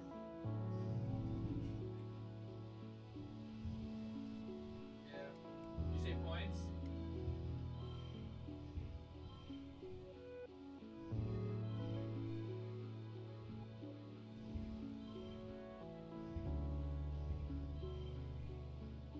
Yeah, I never thought we were gonna lose that game for a second. The dude looks flabbergasted on the bench.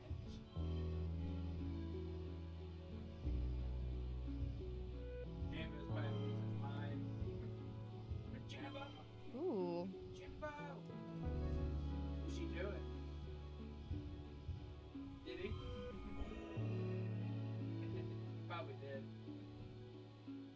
I'm sorry, I'm not watching anything cry. Take that shit off. Yep.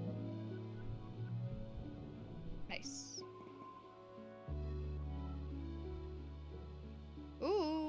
That should be another perk. Creatures' fur is like grass, so they must be some kind of photosynth, an animal that gets part of their energy from the sun. They couldn't be absorbent photosynths, bush bubs, because they've got branches growing out of their heads and their backs. You check your survey journal. It says bush bubs are common here, but they're smaller, solitary creatures. And they're too small to be balneal photosynths, who don't usually leave the water. We've discovered a new species. Also, it's going to tell us, but apparently my perk is collectibles respawn faster and more slots are filled.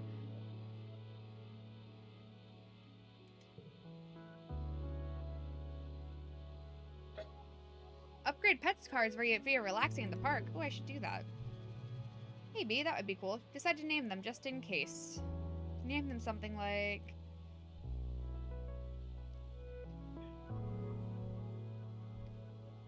Herding sunbiters. Naming things is hard, so herding sunbiters will have to do. You log your discovery. Yep. The Mean Machine, Steve Garcia. The Mean Machine. I found Diz. Hey, Soleil, Diz greets you cautiously as you pass on the narrow path. Do you want me to show you something? Diz almost never makes overtures of friendship. Whatever this is, it must be pretty cool. Yes, you always find the coolest stuff. You follow him for nearly half an hour. A couple times he stops to listen for something, then continues onward, trampling through the fields of a broad-topped mush trees and swaying antler ferns. After a while, you start to wonder if he's just lost. Pussy. You're about to say something about it when he holds his hand up for silence and directs you to crawl under a huge mushroom. On the other side, you have a view down to one of its perfectly round ponds. Taking up most of it is an enormous Xeno, its legs deep underwater. It's a balneal, Diz tells you. They live in the swamps. You don't usually see them here. This one seems totally at home. It dips its long neck and even longer mouth into the pond, sucking up water from the bottom and spewing it out of the back of its head. The spray of beautiful turquoise water sparkles in the sun. Tiny, colorful, bird-like creatures dart around, catching the tiny fish and spraying out. Sit and watch quietly. You enjoy the scene together. Ooh. How you doing? I've got like 2 actions left. Do you have points? You think he's gonna do points? What if he knocks out the Mean Machine? One of your jobs as a surveyor is to document the flora and fauna through photographs. Where am I at animals? 44. You see a thing, a skittish flock of really long insects. Each one has 10 to 20 sets of wings, like long rods, with knobbly bits at regular points. They're moving so fast they're almost a blur. You've got a camera built into your holopalm, but it's not equipped to capture difficult shots like this. You'll need to put in the work. Try to get close.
have been 27. It's okay. You cautiously crawl up beside your subject, raising your hollow palm to get the best close-up possible. Ouch! Just as the camera takes a photo, your subject bites you on the finger. Ah, you hope it's not venomous. On the bright side, you get the shot.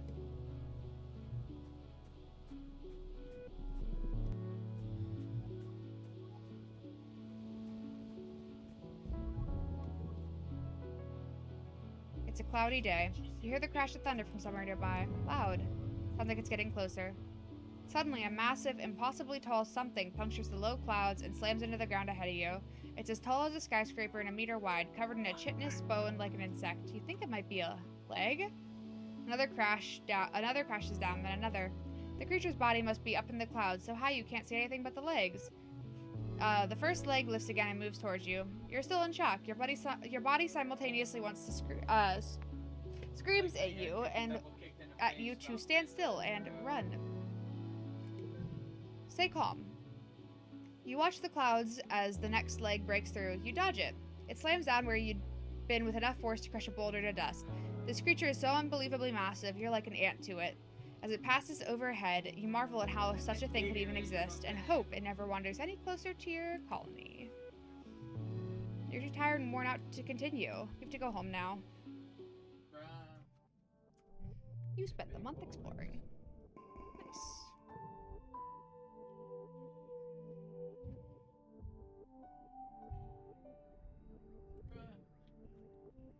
Hey, Diz.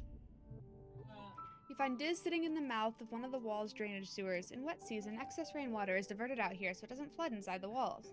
In the meantime, it looks like Diz has set up a little base here with pillows and a stash of snacks. His alien communication device hisses with static. He looks up from his hollow screen as you pop your head inside the drain. Hey, Solane, he says quietly, before going back to playing the game. Back to the game he'd been playing. What are you playing? You haven't heard of it, he says without looking up. I made it myself. You squeeze into the narrow drain and sit down next to Diz. On his hollow pad is a picture of Mars, and you watch him drag a match from the sidebar, and drop it on her face. Little animated flames wiggle over the picture, leaving parts of it charred. It's pretty crude, but you think you get the point. Where did you learn how to do that? It's pretty simple, Diz says. The light from his hollow screen reflects in his eyes as he looks at you in the gloom. People on Earth used to make this stuff all the time, and I have a lot of time to learn new things. What happened with Mars? Diz shrugs. Same thing that always happens, he said. He resets the picture, then drags a bomb from the sidebar onto the picture of Mars. It explodes, and the picture disintegrates. She booked my name down for every appointment with a nanoprinter because she thinks my clothes are always torn up and dirty all the time. He continues, so I got in trouble for wasting resources. I tried to tell them it was her, but Mars never gets in trouble. Everyone likes her, he mumbles. But it's fine. I don't need anyone to like me. I don't care if they hate me. I hate them. Oh, I see. Diz go back to playing his game, content not to talk to you. I want to try. Sure, Diz says. He links his hollow palm to yours, and you feel the haptics pulse as the game files transfer. You open the game and are presented with an option. Whose picture do you choose? Why does he have one of my mother in here? Mars. You lit up a picture of Mars. Screw her. She's so bossy and mean. Diz is right. She's the worst. You drag a knife from the toolbox onto the picture. Thwunk, right through the face. It feels good, in a weird way. You probably shouldn't think about it too hard.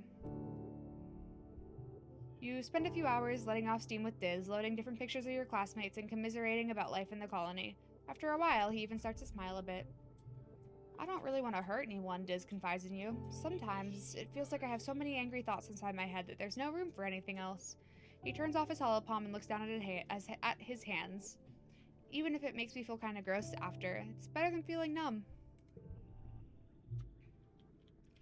I need time off. Your dad was sniffling and sneezing pretty bad this morning. He collapsed around this time last year, so you've been feeling anxious about his health, especially now that the pollen is back. He's working hard in the fields, respirator hanging from his neck as he grunts and shovels dirt into the wheelbarrow. He sees you coming and stands up straight, coughing a little as he stretches his back. Hey, kiddo, what brings you out here? Dad, you have to wear your respirator. Your dad makes a blah blah blah motions with his hands. I do. Don't look at me like that. I'm just getting some fresh air. It's hard to breathe with that thing on. I'm racing to get these pixie beans in the ground, he continues. We're all set to have a great harvest in time for Autumnalia. He leans on his shovel, tucking one foot behind the other and rocking back and forth. Truth is, I've been working like a dog. I'd love to get out of here for a while. Hey, what do you say you and I go for a little walk? He says, brightening. I know you don't get outside the walls much either, but we could do a little nature walk. I study all the plants the foragers bring back, but I've never really seen them in the wild. Sounds great. Awesome, your dad exclaims. I knew you'd pick up what I'm throwing down. Your mom doesn't see the draw, he continues, slipping his shovel onto his shoulder and picking his way carefully out of the turnfields. But, like, she likes what she can control, you know? But there's a whole planet out there, and I want to go explore. He stops and doubles over, suddenly racked with a coughing fit that makes him unable to speak. He tries a few times to catch his breath, but each time he just coughs harder. The pink pollen in the air swirls and eddies around you. Maybe you should stay inside. Oh, your dad wheezes. You're just like Instance, that old stick in the mud. Remember when we were younger? She was always walking around with her nose in everyone's business. She thinks she always knows what's best for people. Despite his brave words, he has to hold on to you for balance as he catches his breath. Okay, maybe now's not the best time, he gasps, finally putting his respirator back on. But, you and me, we have a date with the outside world, kiddo. I'm taking a rain check. Ooh, he says, his eyes red-rimmed and steaming from irritation. I can't wait until Instance figure out a treatment for the shimmer thing. She says maybe next year, maybe the one after that. I'm gonna be first in line, you bet.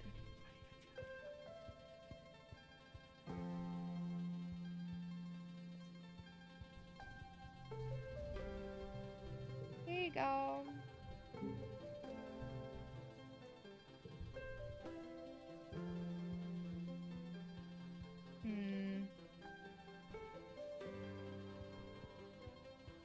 Your sharks fight tonight.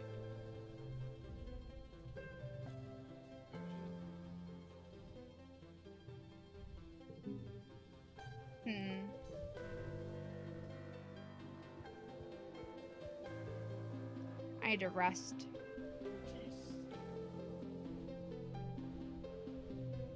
Relax in the park.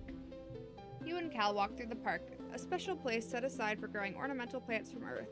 It was grown from a precious seed bank, preserved for over 20 years aboard the stratospheric before your mother started planting them here on Vertumna. Ow. Almost nothing here is grown for food, although many of them are technically edible. It's so green here, Cal says, stopping to smell a bush of fist-sized red flowers with velvety petals. Wow, they smell so sweet. It's so peaceful. Cal breathes deep, a funny smile on his face. It really is. This is one of my favorite places in the whole colony. You can really feel the love in every plant. One pretty white flower in particular is flourishing here. The Astrania, your mother's favorite. It seems to be growing faster than even native plants do, covering the paths and bluffs in tiny white stars. You practically have to push clumps of it aside in some places just to make sure you don't crush any. Good thing it's so beautiful!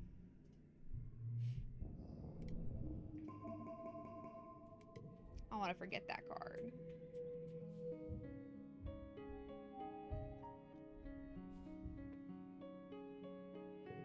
Oh, did I miss a birthday? No. No.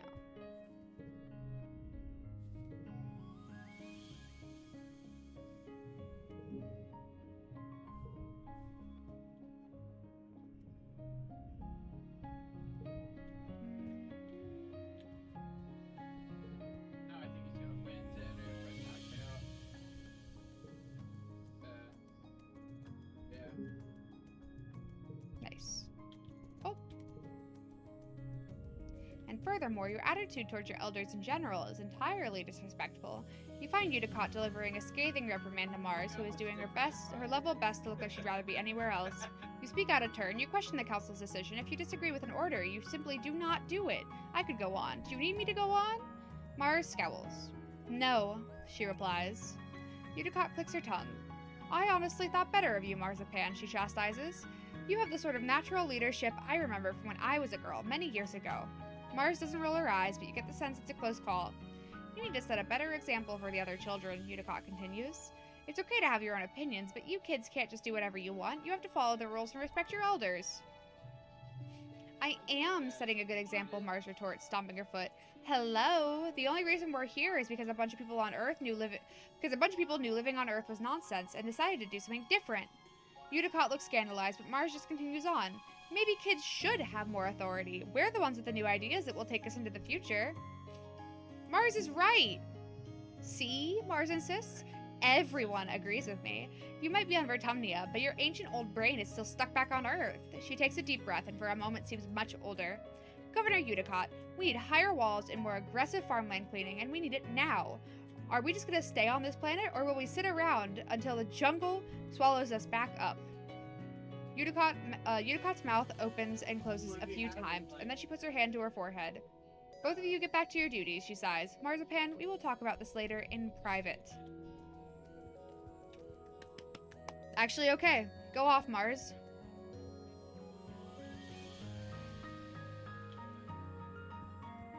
What a queen. She looks happier with the expression. There's not much left to survey out here, but I want to do it.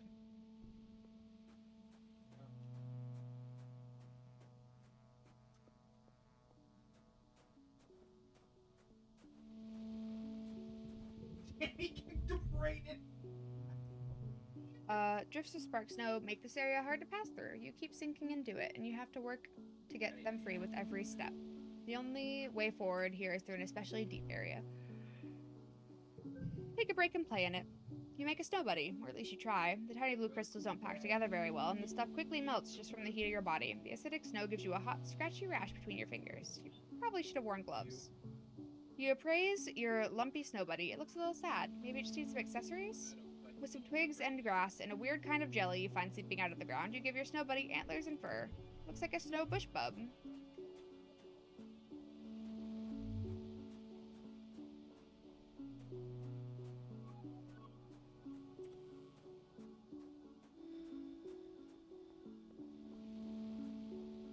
Damn it, I told you, Tanner.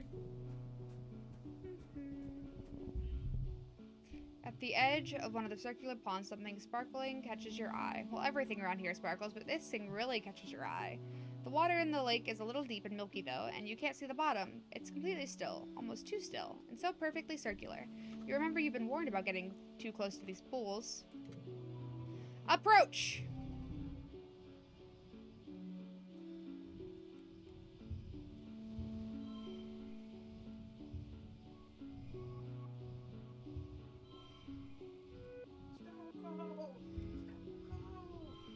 Good for us to Tanner if he survives.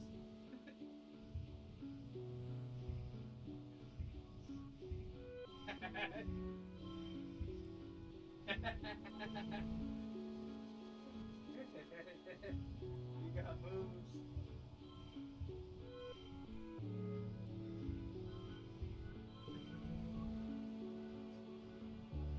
Yo.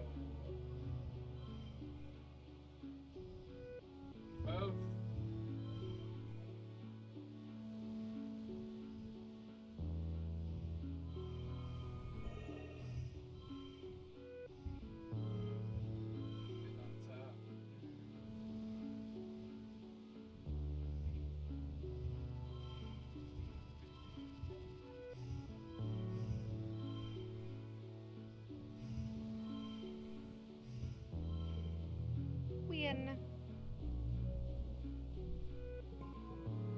You aren't scared of some pond or whatever might live in it. You march up to the edge, keeping your eyes on the shiny prize, and prowl around in the snow looking for the shiny whatever it is. Looks like it's a pretty crystal, just sitting on the ground. Good find.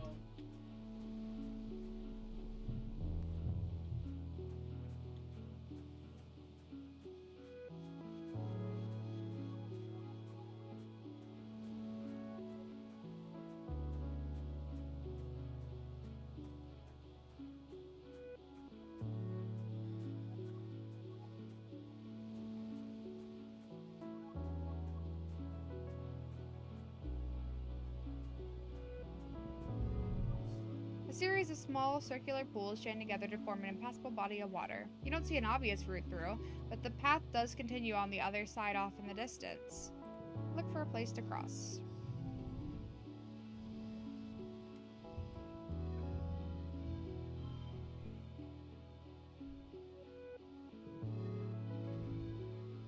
He talked.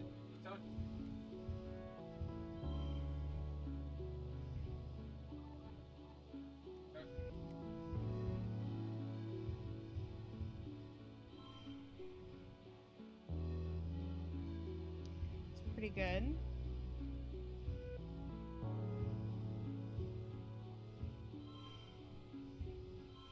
We can get a 13.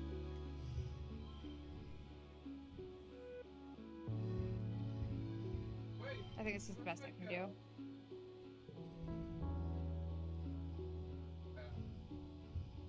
Get pranked. Folks are on the tree.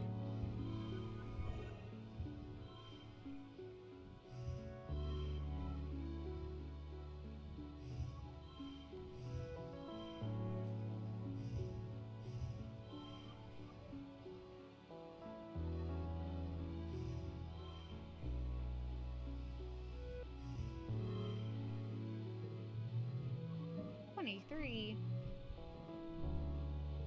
Oh my god. There's a narrow place where two pools meet that you can think to leap over. These little ponds look too small to house anything really dangerous, you hope. You approach the water's edge. Leap of faith! You make it over the narrow gap. Nice. You feel empowered.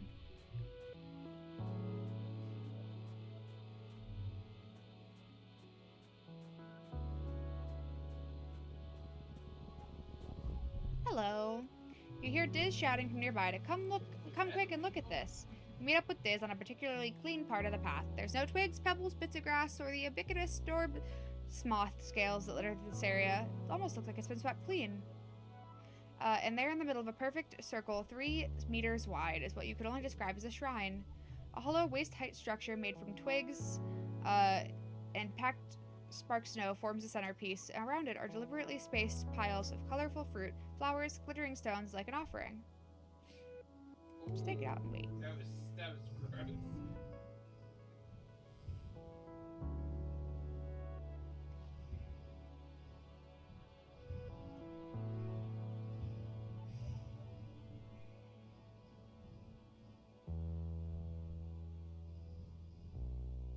You saw us yesterday in the fucking pre thingy.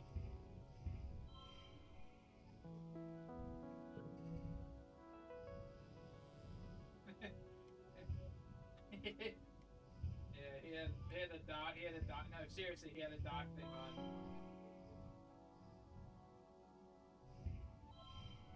Me too. And it was no, I'm serious. No, he actually was. Yes, he did. What's happening? Oh no. What is happening? Hold on, I gotta focus on this fight. Dude, they both stunned each other. Who has that Chinese in it?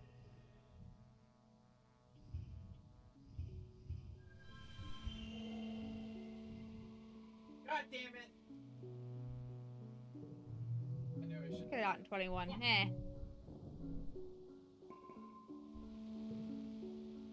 You hang out for hours, but don't discover anything except how boring of an idea this was. Diz takes a nap.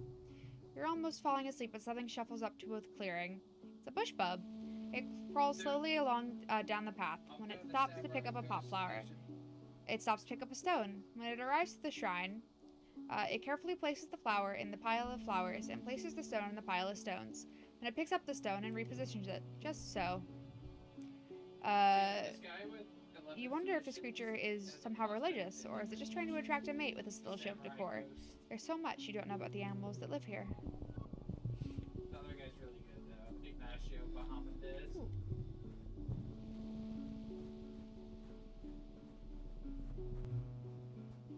By what care? The other guy's a crate. I'm going with the samurai.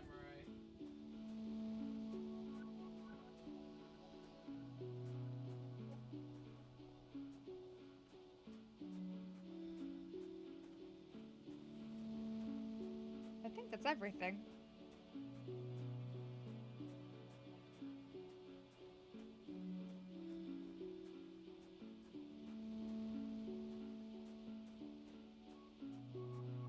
Can't believe the Phillies won.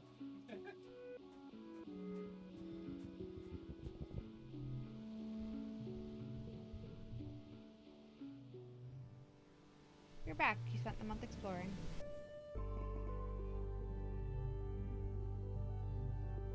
You're getting older. It's that magical time of your life, full of discoveries and possibilities when children become adults and their bodies change in weird, wonderful, and often embarrassing ways. When you were younger, Congruence gave a class a frank presentation about preparing for the changes that your bodies would experience in the next few years. Which parts of this presentation was relevant to you? Female, male, gender neutral. You and your friends giggled your way through Congruence's presentation and left with a new appreciation for the wonder of the human body. Puberty had felt like something that would happen so far in the future that it didn't apply to you. You put it out of your mind, even as you notice Cal's voice begin to drop or Mars starting to dress differently. Until one morning, you wake up and something feels different. Oh. You know something's off as soon as you open your eyes. Things are squelchier down there than you expected them to be. You just want to close your eyes again. You remember Congruence's sexual education class and you're really not ready for the real-world practical applications. If you just go back to sleep, it'll go away, right? Blah, blah, blah. Yep, your period started. Ask your mom for help. You pull back your privacy curtain and gesture for your mom to come over. When she sees the problem, her eyes go wide and gives you a big hug. What? My little girl is growing up, she exclaims, and you feel your face grow hot with embarrassment. Your dad is right there.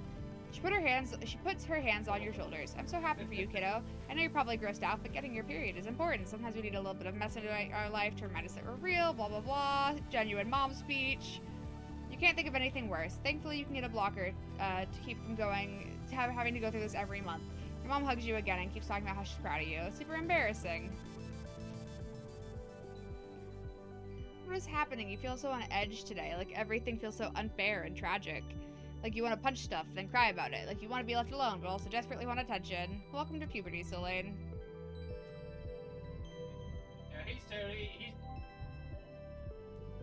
Rebellion increases tripled. That's fun.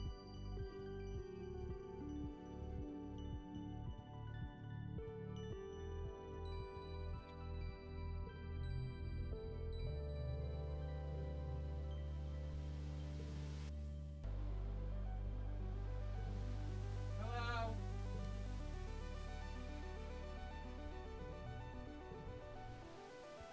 Yeah. No one's got anything for me.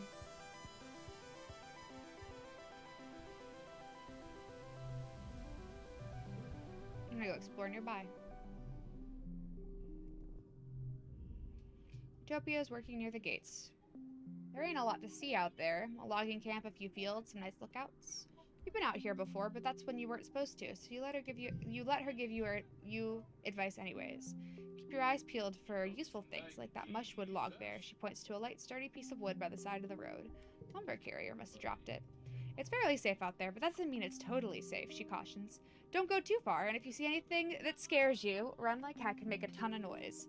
She helps tighten the straps of your backpack. What you hoping to see out there, sweets? Stuff to collect. Utopia laughs. Take nothing but photos, leave nothing but footprints, she teases. Suppose it's different on a brand new planet like this one. She says, we actually do need samples of basically everything, especially stuff what might be edible. She slaps you on the back. Things regrow pretty quickly out there, she adds. If you picked a place clean, give it a year. Bet it'll look like you were never there at all. Egg!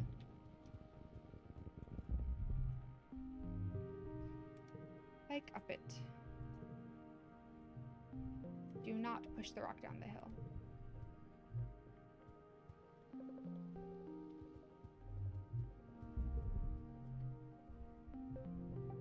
Dig it up. Dig up the mound. Fiercely dive in, digging with your gloved hands. Turns out it's just a pile of dirt. Nothing more.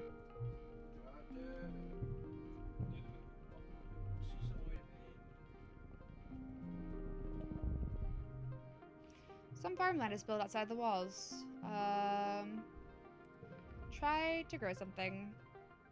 What are you doing rooting around over here? Utopia comes striding out of the forest, a big grin on her face. Are you farming? You're in the wrong place. These fields haven't been worked in years. Everybody who's moved inside the walls, sweets. She gives a cloud of gray-pink dirt. Soil's just not good enough out here for growing earth crops. The animals get in the way faster and we can get to it faster and we can chase away. Try reporting to geoponics if you'd like to help out. You're too worn out and tired to continue. Oh.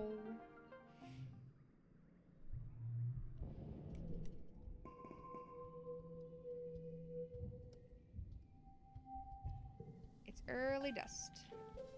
AKA this one's birthday.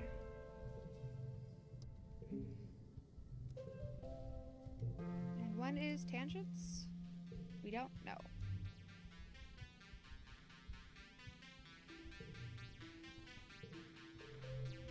You find Nem in the sports ball bleachers, intensely focused on her holopalm. She looks frustrated by whatever it is. Whoa, are you actually studying? Haha, very funny, Soleil, Nem replies. No, I'm not studying, because sports ball stars don't need to be brainiacs. I don't know what to get Com for his birthday, she grumbles. I have to top last year when I made up a sports ball trophy and gave it to him. She turns off his holopalm. Her holopalm. I'm just trying to add ideas, you know? What kind of stuff does he like? Nem shrugs. I don't know. Cool stuff? Like sports balls? And defense squad stuff? She smiles and rubs her nose. He's the best brother. He always plays with me in the triplets, even if he's zonked from work, and he never gets mad or teases when I get in trouble. He's just like... Nem sits up straighter and squares her shoulders, imitating calm. You know, Nemi, she says, lowering her voice, you have to play by the rules. Nem picks at a blue scaled scab on her knee. I love him the most out of anyone here. I just want to get him something good. He'd appreciate something from the heart. Yeah, you're probably right, Nem says. I just don't want to get him a little kid gift, you know? Like how Mom taught us how to make stuff with macaroni and glue. The problem is I'm not good at that stuff, she says. What's something easy I can do, but still cool? Friendship bracelet. Nem snaps her fingers. That's right, she exclaims. Cal knows how to make all kinds of knots. He can probably help me figure out a pattern. She beams. Ah, this is a great idea. Thank you, Solane. Hey, Squirt, what you doing up there? You look down the pitch where Calm is standing with a sports ball under his arm and an easy smile. Is this knucklehead bothering you? Nem gasps and laughs. Calm, she whines. Solane is my friend. We're just talking. Calm drops the sports ball to the ground and rolls it under his heel. I'm getting the team together to run some drills. She can come too. Nem looks at you hopefully. Sure, I could use the practice. Nem cheers and scampers down the bleachers, launching herself into a full-body hug with Calm. You follow her descent more cautiously, listening to her chatter with Calm about her day as they walk across the pitch. She really loves her big brother.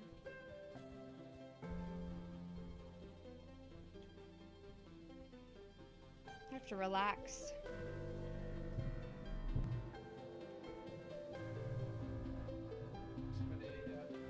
To wait for her birthday.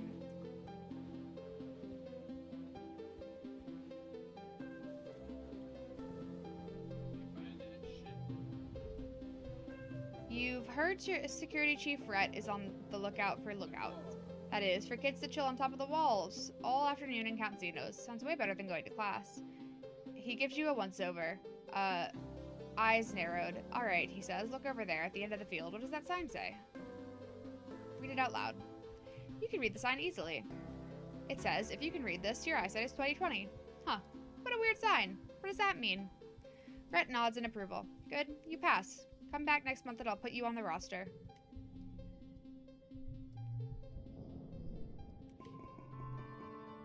It's for Tumnalia! Time for speeches, games, and feasting. You stare hungrily at the feast table.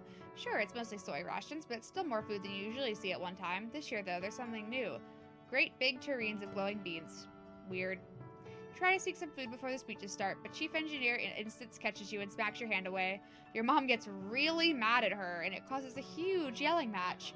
Your dad directs you away from the table as Instance blames your mom for the way things are right now, whatever that means. Your dad passes you a soy sweet to keep your tummy busy during the during the speeches. He's the best. Governor Udicott takes stage and manages to calm everyone down. Welcome, everyone, to our fourth Tumnalia celebration, she says, speaking through a maxiphoner microphone? Her voice has been getting weaker lately, and it can't reach across the square the way it used to. We're pretending I didn't just try to take a sip out of the water bottle without opening it first.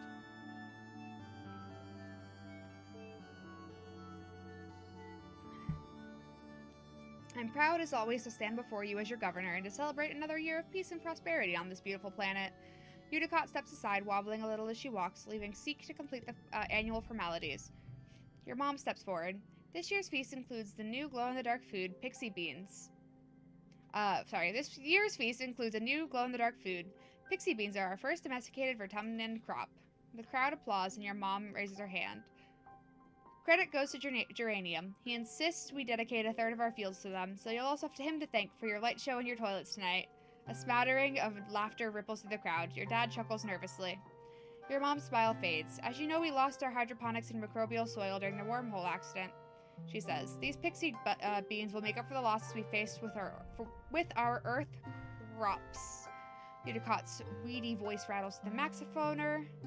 thank you, everyone. Let's get on with the games. I'm gonna skip it all.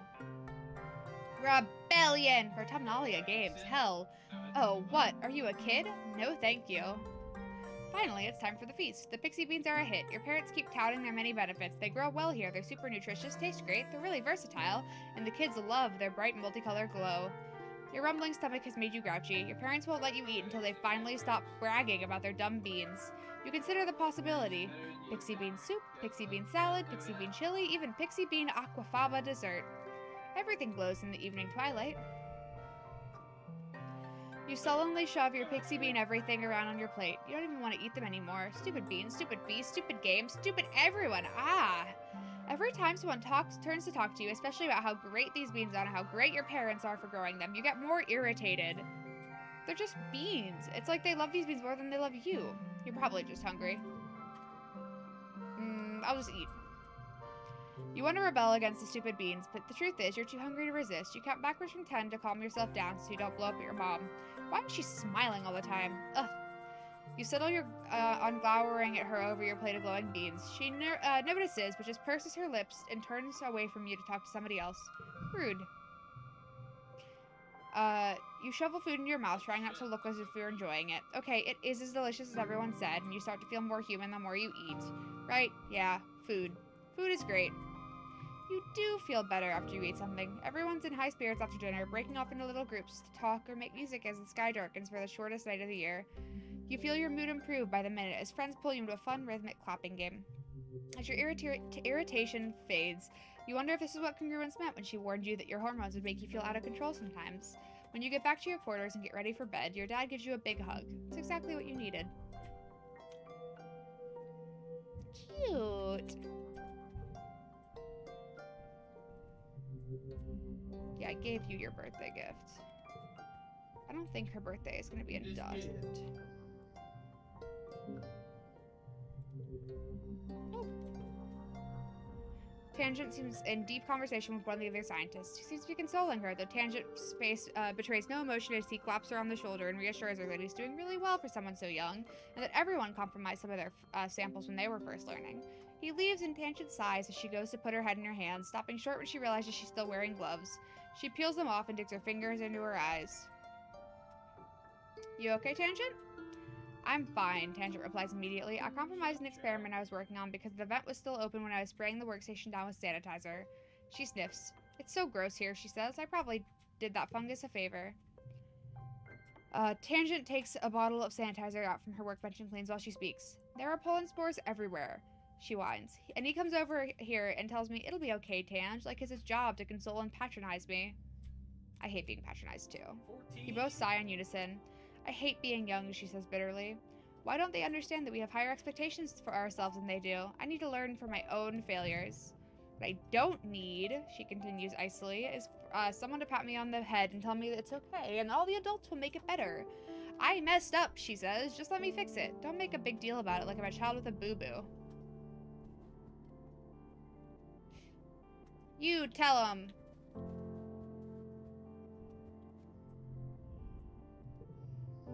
Fuck you. Well, he got me. Throw a fight and throw high. Fuck you. Oh, I just got the cow. Let's see, what am I closest to, like, filling next? I'm close on organizing. It speaks to me. I think Ignacio wins Tanner, but I'm just gonna go with the random submission for our guy, right? It's another meeting of the Secret Fun Times Club. You're trying to figure out what to do today. It's your job as vice president of fun ideas, but you're having trouble coming up with something. Think, Solane, think. What's that smell? Tange asks as she joins you. You think she means that someone farted and you giggle, but then you can smell it too. It's like burning mustard and spices, or strong and acid. Oh, that keeps happening, Marsh says with a shrug. Like the same thing every afternoon. Nobody knows why. It's like a mystery. She and Tange look at each other, then at you. A mystery? They jump to their feet. There's a mystery afoot, and the SFC is gonna solve it. Tange brings up a fresh notepad on her holopalm and adds 2 bullet points. Clue 1, weird smell. Clue 2, flickering lights. Cal sniffs the air. The smell's coming from that vent, he says, pointing to a small screen in the corner. Get a schematic. You pull the schematic of the ship and your holopalm tracks down where this vent goes. It's a snaking route around the ship and connects to the cafeteria kitchens. It smells awful in here. Auntie Seaton is here, fanning the nanoprinter with a cutting board while it belches out black, foul smoke.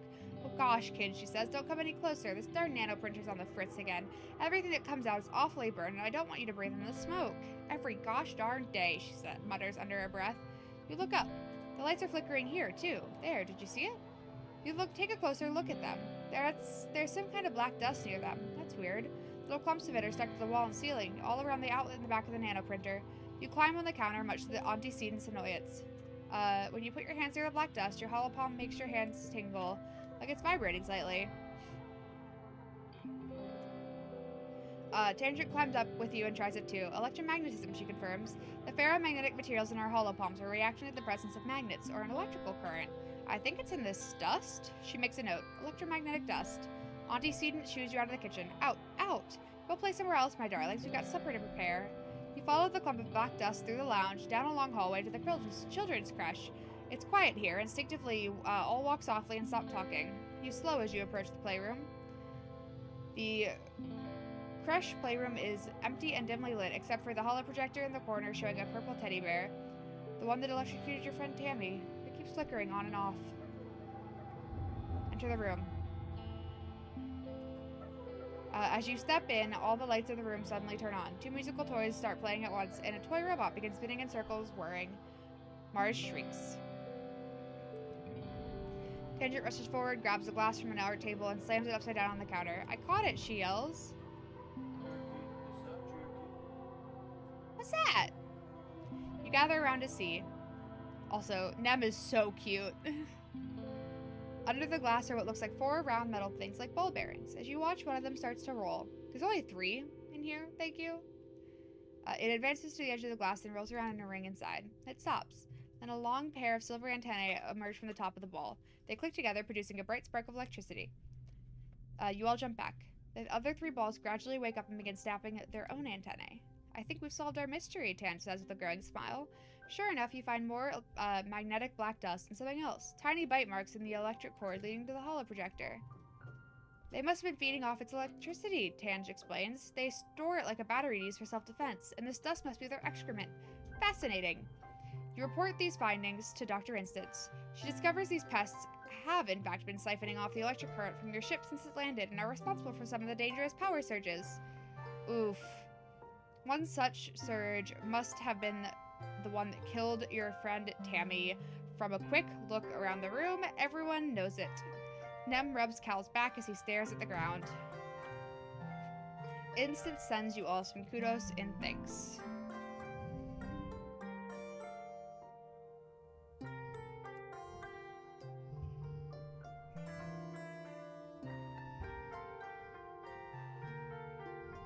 Bigger guy has to get pseudo KO'd and then wrestle.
But I got 19. Organizing, persuasion, kudos, stress.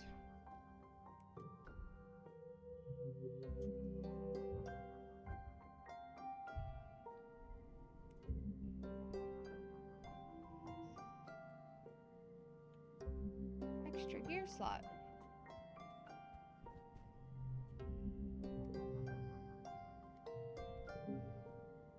Oh wow, an alien egg and on my birthday too. You're the best.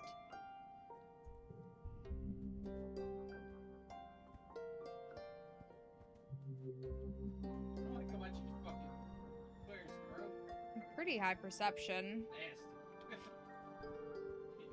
Nasty,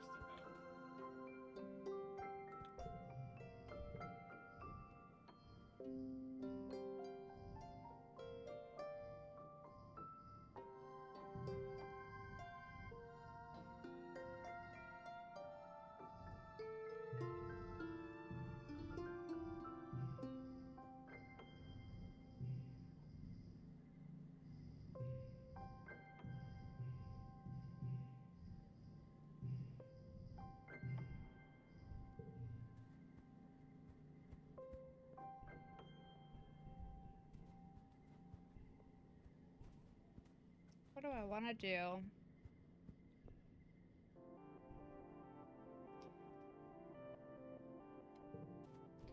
Which gives me toughness. Working with my parents, I think.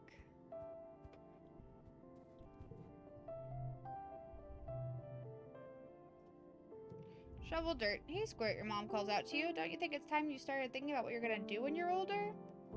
You look at her in confusion. Isn't she always telling you to stay in school? She chuckles. You gotta think about it sometime, kid. How about you come join your folks at the farm if you think you're up for it? I don't think I'm ready. You need to brush up on your life sciences before you're ready to become a farmer. It's a complicated job. Get to work.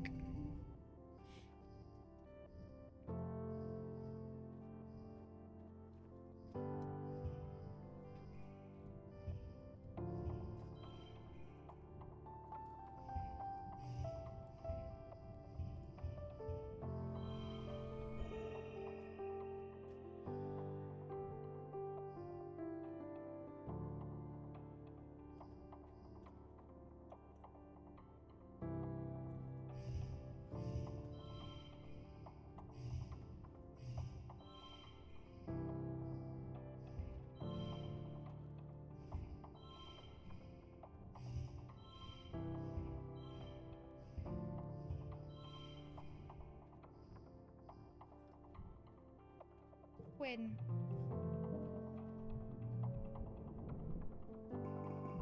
I got a perk.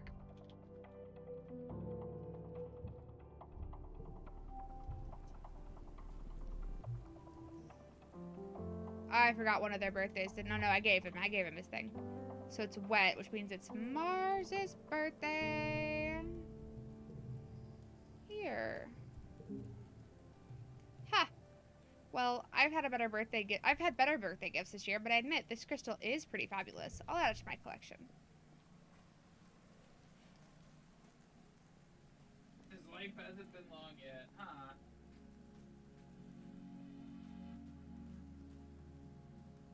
My birthday is in the first season. I don't think there's anybody's birthday I know of that's in Pollen. I would bet that Diz, well, I know Diz and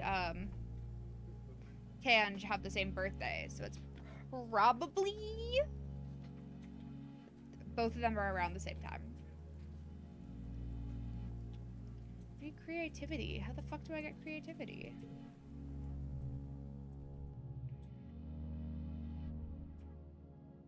That's how I get creativity.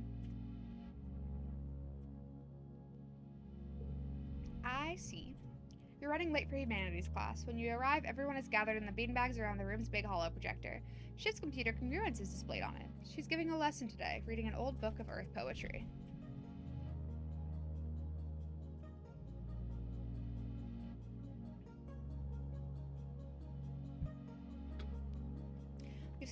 You sit down next to Tange and nudge her in motion. What's up with this?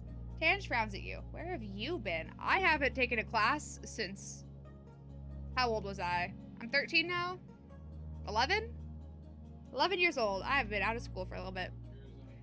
Ever since Professor Hal died, Congruence has been teaching this class. Then she frowns at everything in general. They said everyone else who might be qualified is too busy. And no, they didn't ask me. What does a computer know about poetry? You wrinkle your nose. Biology and physics, sure, you tell Tangent. But writing is about expression and understanding the subtleties of human communication.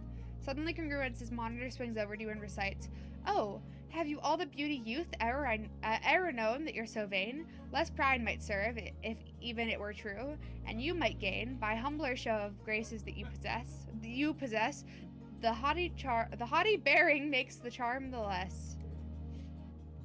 Tange's eyes go wide, and the class giggles at you. You're pretty sure you just got a clap back from a robot, but you can't be sure.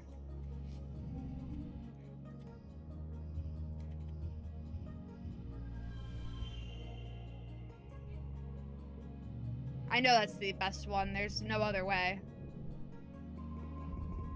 +5 creativity. I got a perk.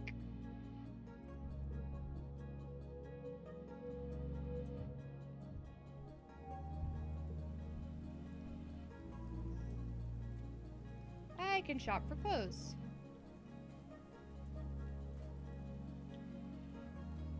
Very useful.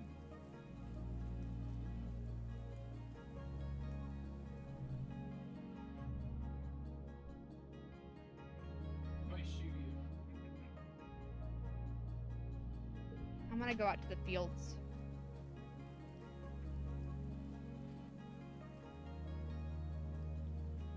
That's not how I go out to the fields.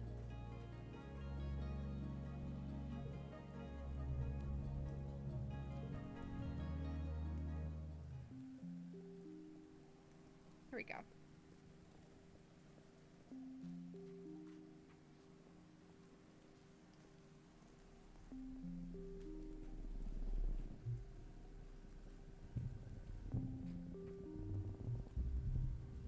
You come across a float cow, figure out what's wrong with her, and then milk the float cow. It's hard to milk a float cow that's upside down. She struggles and kicks her legs as you try to flip her over long enough to get her udders. But thanks to a combination of might and empathy, you manage to calm her down. She's still sick. Milk's supposed to collect in her lower udder, not her gas bladder. But at least she's balanced now, and she has a chance to get well on her own.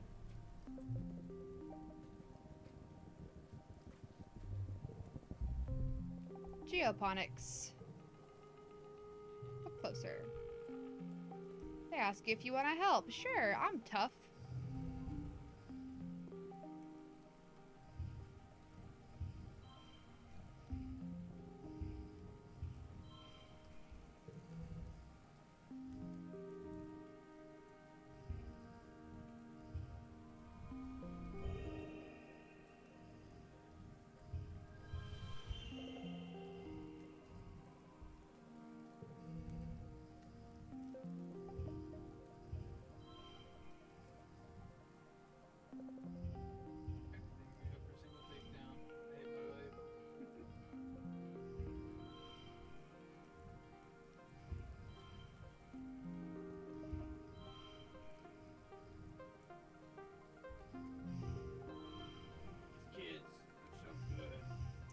That's probably highest.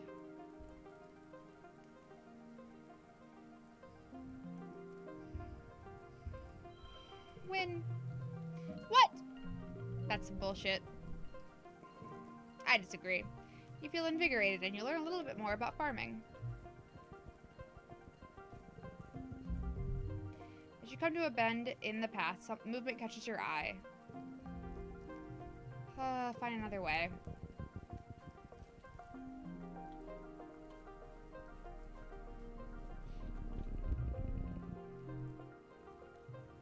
You spot the most spectacular flowers you've ever known. It's nearly a meter wide, all beautiful pinks and glittering rainbow hues, like a powdery oil slick. When the wind rustles it, the shimmer it leaves is breathtaking. You need it. You know better, don't touch it. Smart. You resist the flower's allure.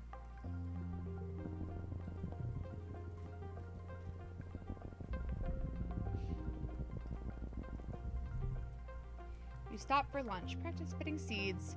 Hydrate! Howdy, howdy!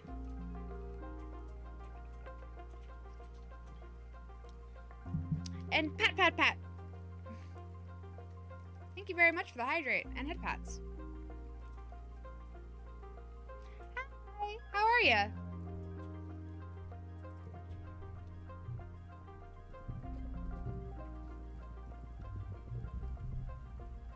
This hot guy is acting really strange. Animals challenge. Easy, easy.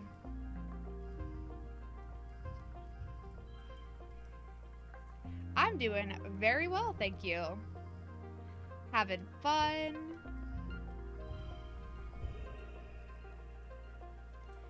Doing pretty good at this little card game.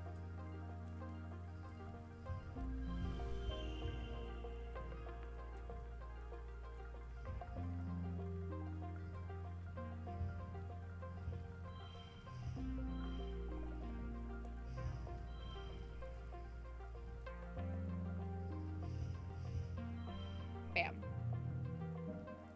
Playing a cute little game that so far hasn't killed anybody this session. Never seen this game? It's very fun. I keep wanting to play it outside of stream, except I know I can't do that. I will say, it is heart-wrenching.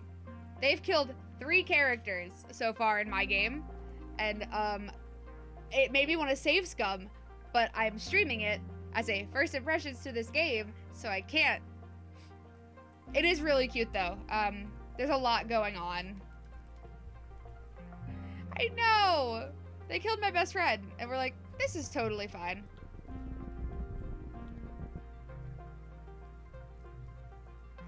I don't want to cut down the trees. I'm gonna give them a friendly pat. Hell yeah. And I get to go home. So like every month you get to do one action that does boost your stuff, and you have to fill up these things. You go from age 10 to age 19. And then there's a bunch of different endings you can get to the game depending on what you focus on. You're getting ready to leave your quarters one day when you're stopped by your mom, who hasn't left for work yet. She's always been an early riser out in the fields before first sunrise. That she specifically stayed home to talk with you is a bad sign. Sit down, Solane. We have to talk. It's really enjoyable. There's a lot of little things to manage, which mostly means that there's gonna be a lot of replay value for me. Like, even after I finish streaming this run, I'm gonna go back and play it on my own. Because there's so much shit that, like, I want to be able to do.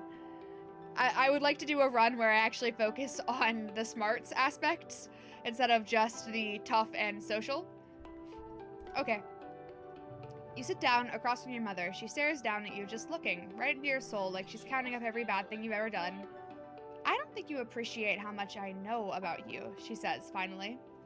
With the amount of freedom you kids have, you forget that you're being watched.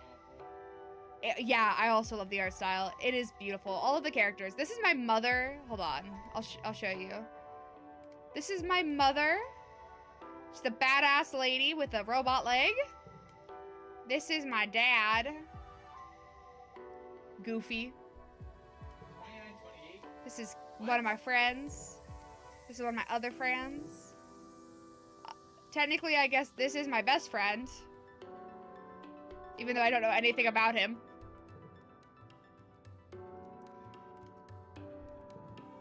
Right? This is the ship's AI. It's really cute, too. This is my personal favorite, Utopia. Look at her. I love that.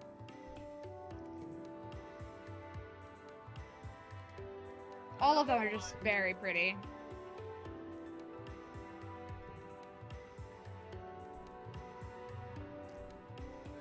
And your attitude is absolutely atrocious. I know you're a teenager and you're supposed to push boundaries, but this is ridiculous. You're ridiculous.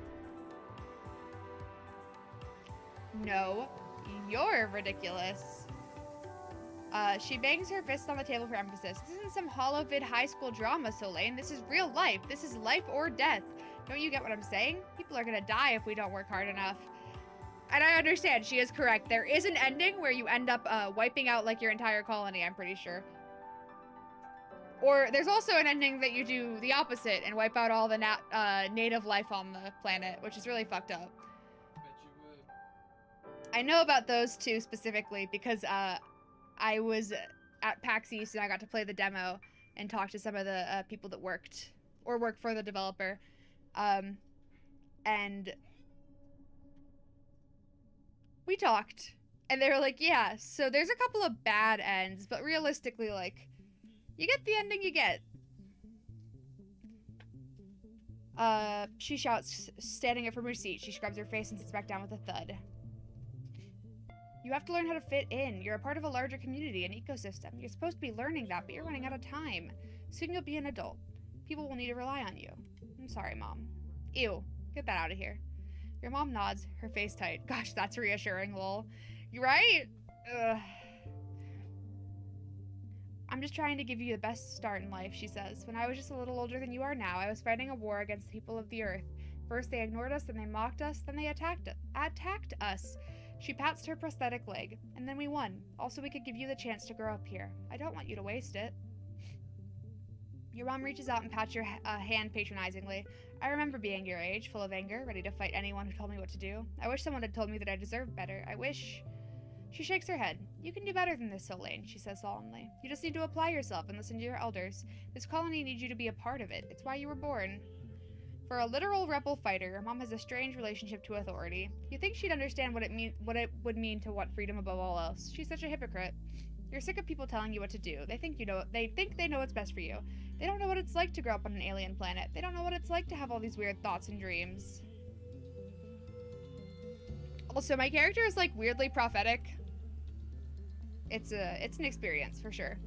This is my pet. Hold on. Come here, Ricky. This is my pet, Ricky. Except the pet's name is Bright Eyes. Like her actual name is Bright Eyes. It's called of Ricky. But yeah, it's my pet that I definitely didn't steal from its home. So I'm gonna relax because next season is Glow, which is terrible. You're sort of half-heartedly scouting by walking along the walls when you come across what looks like a little memorial shrine tucked into an alcove. In it are drawings and mementos for people who have passed away, including Tammy. Tammy was my friend who passed away the first year we were here. This was her. That one almost made me cry. That's the reason why the title of the stream is If Another Main Character Kicks It, I'm Gonna Cry Live on Stream. This is why. Forever. She was 10 years old. This game fucking whips you around emotions-wise. They're like... you're struck once again with the senselessness of her death, letting the grief wash over you, just as strong as the day she died. It's hard to believe that you came this far, through space, only to lose a friend in such a sudden and pointless way. You leave the shrine as is.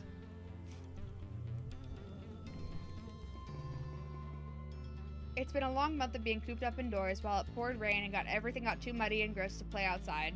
You and the other teens are in the lounge again and everyone's getting a little antsy. Tangent and Cal are bickering about something and Diz must be bored enough that he's letting Mars paint his fingernails. Nem is trying to do a dance she learned from watching holovids and she's failing miserably. The sound of her music fills the room. Cry in the corner now. I got close. I was like, ooh. It's gonna be bad.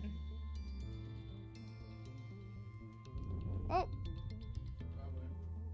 Like you want to take off all your clothes and streak through the colony square. Nem dances a little too close to Mars's collection of nail polish, bumping the table and sending them all, and herself, to the floor.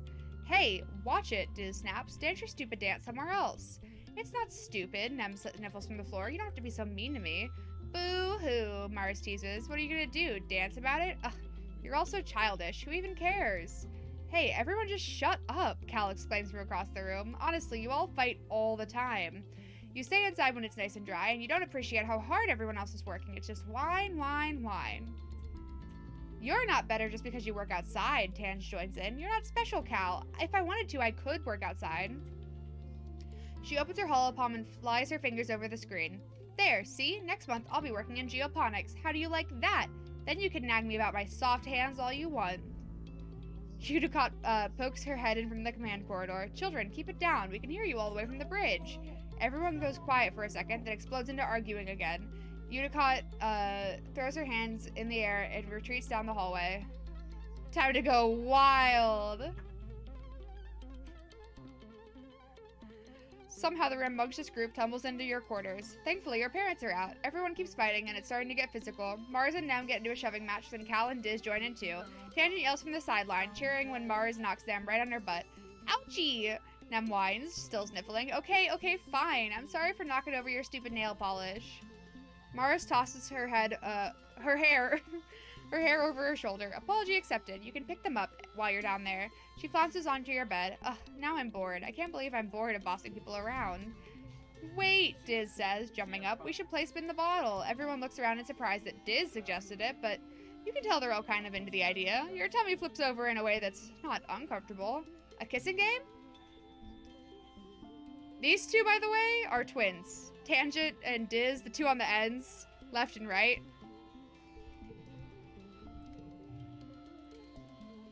Tangent. And Diz. Aw, my profile's so cute. It was so sad a second ago. Yeah. Everyone giggles nervously, but more courageous voices prevail, and you're soon grabbing a bottle to spin to sort out partners. Your palm sweats as the bottle spins on your turn, spinning until it falls on Diz. Uh-oh. Everyone hoots and hollers. Diz? But he looks completely unbothered. In fact, he looks excited. This is my best friend! Hello? Hello, best friend. He's also, like, the most rebellious and the most, like, distrusting of the adults. And, honestly, fair, because I don't think they're telling us the whole truth. He unbuttons his shirt collars, looks back his hair, giving you an exaggerated eyebrow wiggling, come hither look that sends everyone into hysterics. What do? Give everyone a show. You wiggle over to Diz, matching his energy as you grab him and sweep him into a big, showy kiss. Everyone laughs and yells as you kiss him for 5, 10, no, 15 whole seconds before you let him go. Diz collapses back into his position on the floor with a silly smile. Everyone keeps playing, but the bottle never lands on you again. Mars and Tangent both get each other on their turns, making Tang go completely red as both times Mars plants a chivalrous lips kiss right on her lips. The next day, you all feel terrible. It feels like your arms and legs are made of lead, and it takes so much energy to do anything. You can barely make it out of bed. All the energy from yesterday has been drained out of you, and then some. It lasts for a week. Some of you can't even get out of bed, and when you do, your moods are all over the place. Aggressive, sulky, impulsive, until your batteries run out and you sleep for over 12 hours straight. You're resting in the lounge with your friends, watching holovids and grazing on roasted pixie beans, when your dad and Chief Engineer Instance come storming through the door. You! Instant snaps, smacking the bowl of pixie beans out of Mars's hands. Stop eating those this instant. Mars looks like she's about to smack some sense in an instant, but your dad steps in. I'm sorry, everyone. We were wrong about the pixie beans. They're not safe for you kids to be eating. You've been feeding us poison? Mars shrieks. Oh, ew, ew, ew, ew. Do my dads know you tried to kill me? Your dad spreads his hands. No, they're not. Don't worry, Mars. Calm down. They're not poison.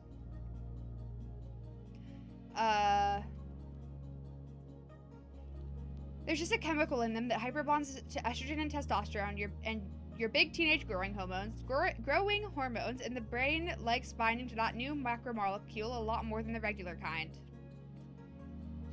It's been making your moods unpredictable and causing periods of hypo and hypermania.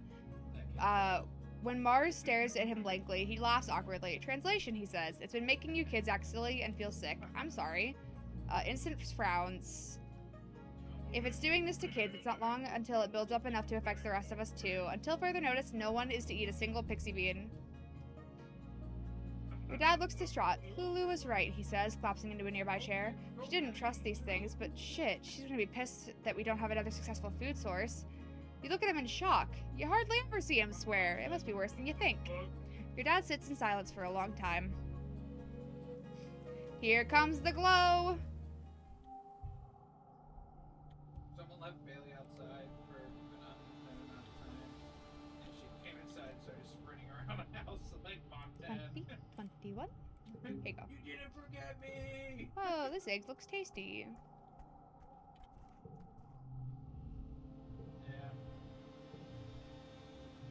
Dare you to go into a restricted area. You dare Diz to explore the creepiest, darkest part of engineering, deep down where even the civil chief instance never goes, under the recycling room where they say there are ghosts. You set the mood, then sneak around behind him, put your Polo Pump flashlight under your face, and shout, "Boo!" He rolls his eyes. So, Lane, think about it. If there were ghosts on the ship, one of them would be my mom. Oh, yeah, you guess that would scare a normal person, but Diz still isn't scared of anything. Yo, can't Mike stay in your place for a bit? He'll pay some rent. Oh, no one's outside.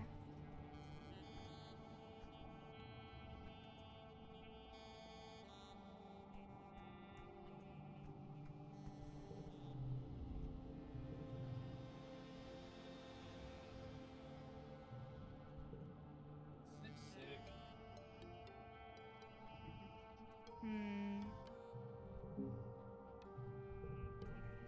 So it's not his birthday.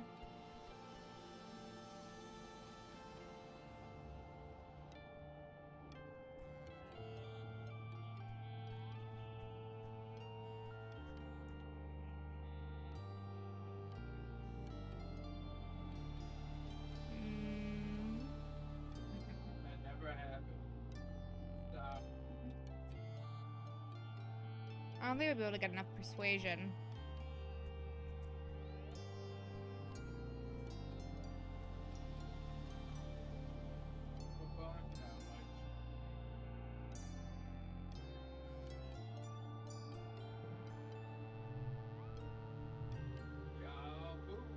But I can work on it. You're working with Mars when a depot order comes in through your holopalm for 10 batteries for the crush. You're busy packaging another order, so you send it over to her holopalm. Despite her constant complaining about how boring and beneath her this job is, she's very good at it. She finds ways to do things faster and more efficiently, and she hardly ever makes mistakes. Which is why you're surprised when you get the order from the nano printer and find 15 batteries. You check the requisition again. Wait, it says 15 now? You swear it said 10 before. Mars scoops up the extra 5, giving you a wink as she hides them in her bag. Hey!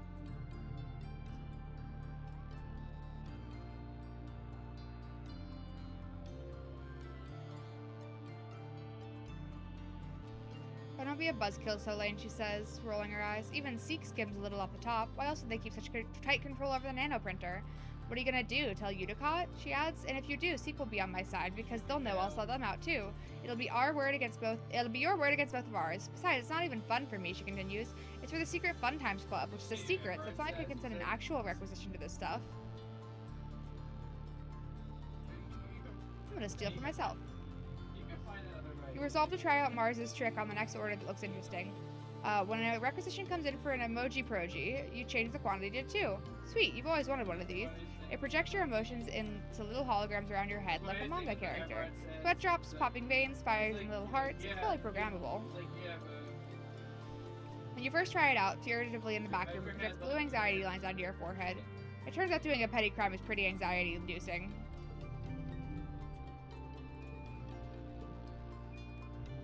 Okay.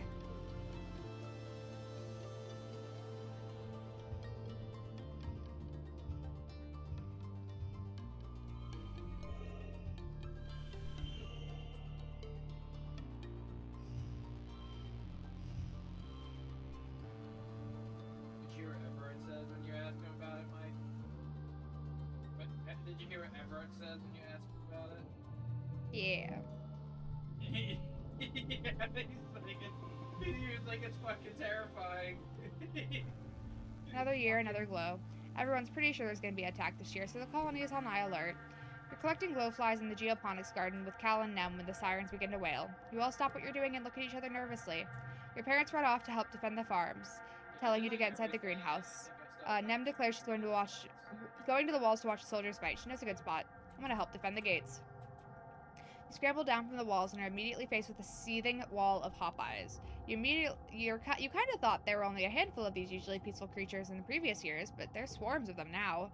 And not just Hopeyes once your eyes adjust to the chaos. You can see large creatures that look like walking bushes, these wild centipede-looking things with long spider legs, and at least one giant, many-eyed thing that's clear off the ground, defying gravity. They all seem to be incited into a frenzy, attacking everything in sight and trying to get through the walls. It's dark chaos. Calm sees you through the fray. So Lane, he shouts, get to safety. You're suddenly not so sure this is a great idea, and then you look up and see Nem shouting encouragingly from the wall. Fight tactically. I have to have this one? Okay.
There we go.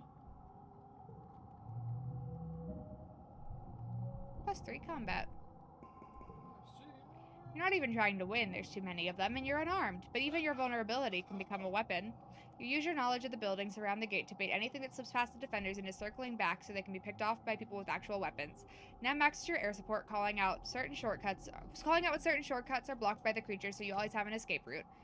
Eventually, the defense forces manage to push back the creatures. The rest of the broken swarm flee back into the wilderness. Calm jogs over to you, breathing heavily, and slaps you on the back. You're one brave kid, he says. Stupid, but brave. You really helped out there. Nem whistles and hollers from the walls, and Calm shoots her a grin. Your parents are arguing quietly at your little table. I'm telling you, it wasn't a fluke, your mom says. They're not just wild animals. They have a plan. The fields, the lights. Okay, your dad replies, taking her hand across the tabletop. We have to tell people what we saw in geoponics. They look up, noticing you in the doorway. Your dad's worried expression changes quickly into a smile. Hey, rutabaga. What happened to the fields? Your mom stands up. Don't worry about that. She snaps. Go to bed. It's late, and we have a lot to do tomorrow and clean up. They are lying to me.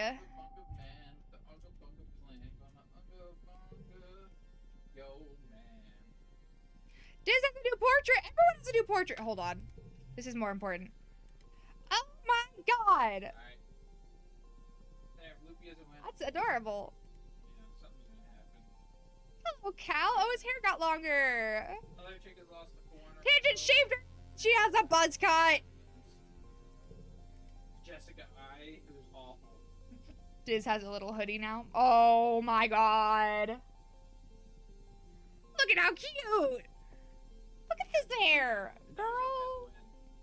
Rocket. Huh? That made me sad. I shouldn't have clicked on that one. Scooby has lost to everybody except for Jessica I.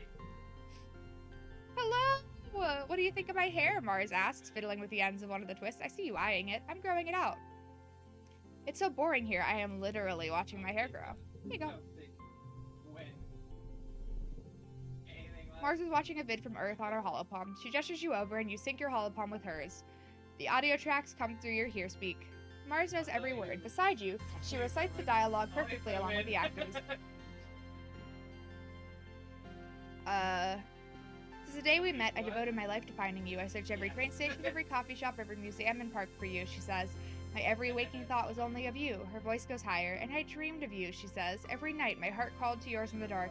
I never hoped to dream I would find you again. I'm here now, she says, playing the first part again. I'm here, and I'm never leaving your side again.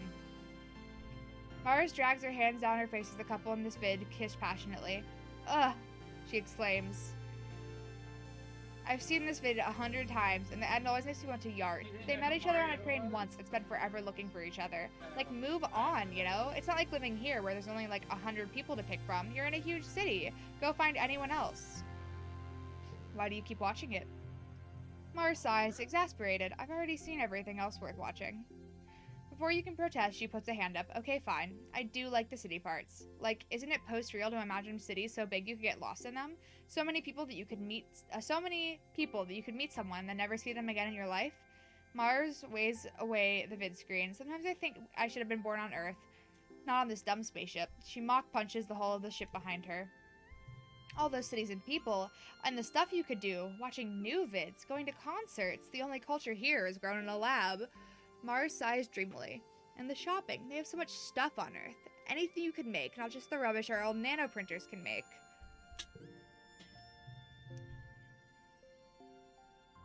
That's crazy. Speaking of shopping, do you want to trade some kudos from one of my old jackets? My dad says I can't print more stuff until I get rid of something. What's that? I'd say 50 kudos. Sounds fair? Huh? Nothing. I heard something. I don't know if it was the dog. I don't know. I didn't hear it. I'm sorry. Oh. This season's gonna be the last one I play, I think, today. Do I want it? I don't have enough space for it right now.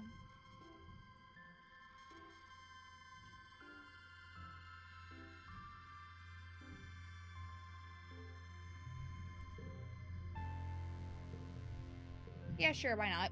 Mars takes off her jacket and watches critically as you try it on. Well, it matches your hair, she says. but it kind of puckers at the shoulders. It was really tailor-printed to fit me. She almost looks like she's gonna take it back for a second before putting her hands up in surrender. No, I admit, it looks good on you. Makes you look posh.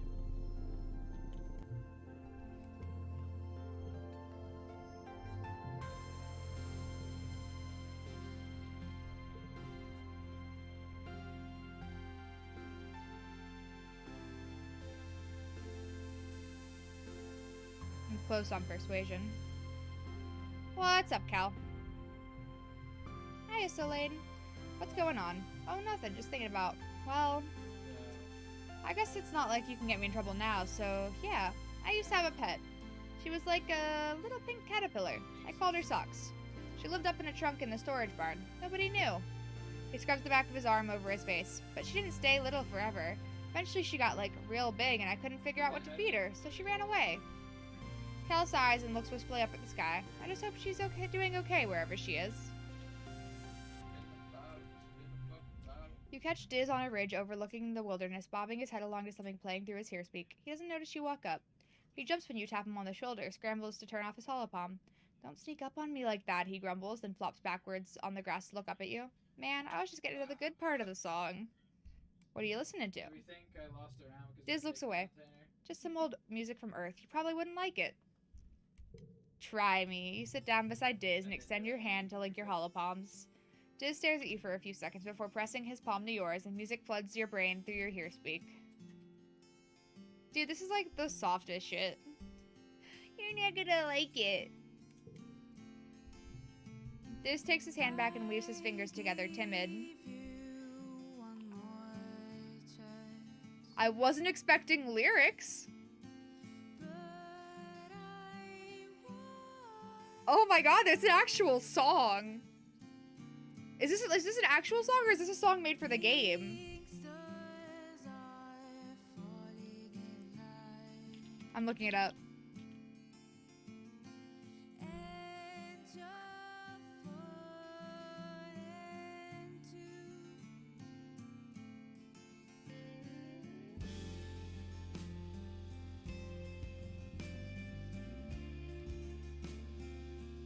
I think the song was made for this game.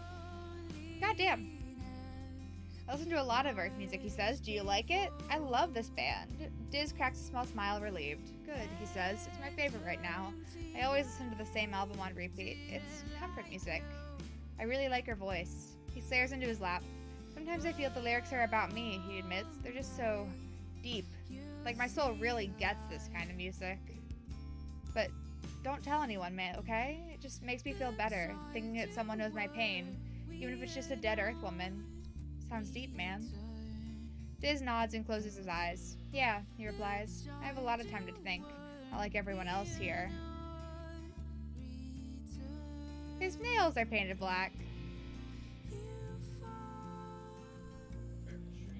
You lie back in the grass and listen to Diz's music a while longer. I'm gonna flirt with him. You reach out tentatively and link your pinky fingers with Diz, feeling him tense up beside you. He darts a nervous glance and looks back up at the sky when he sees you looking back at him. His cheeks go completely red. He doesn't hold your hand. He doesn't move away either. Aww. Diz is rifling through his backpack, and as he approaches you, he pulls out a handful of dried roots and fungus chips. There's actually a lot to eat out there, he says, looking out into the wilderness. You just have to pay attention and listen. What's the new dare?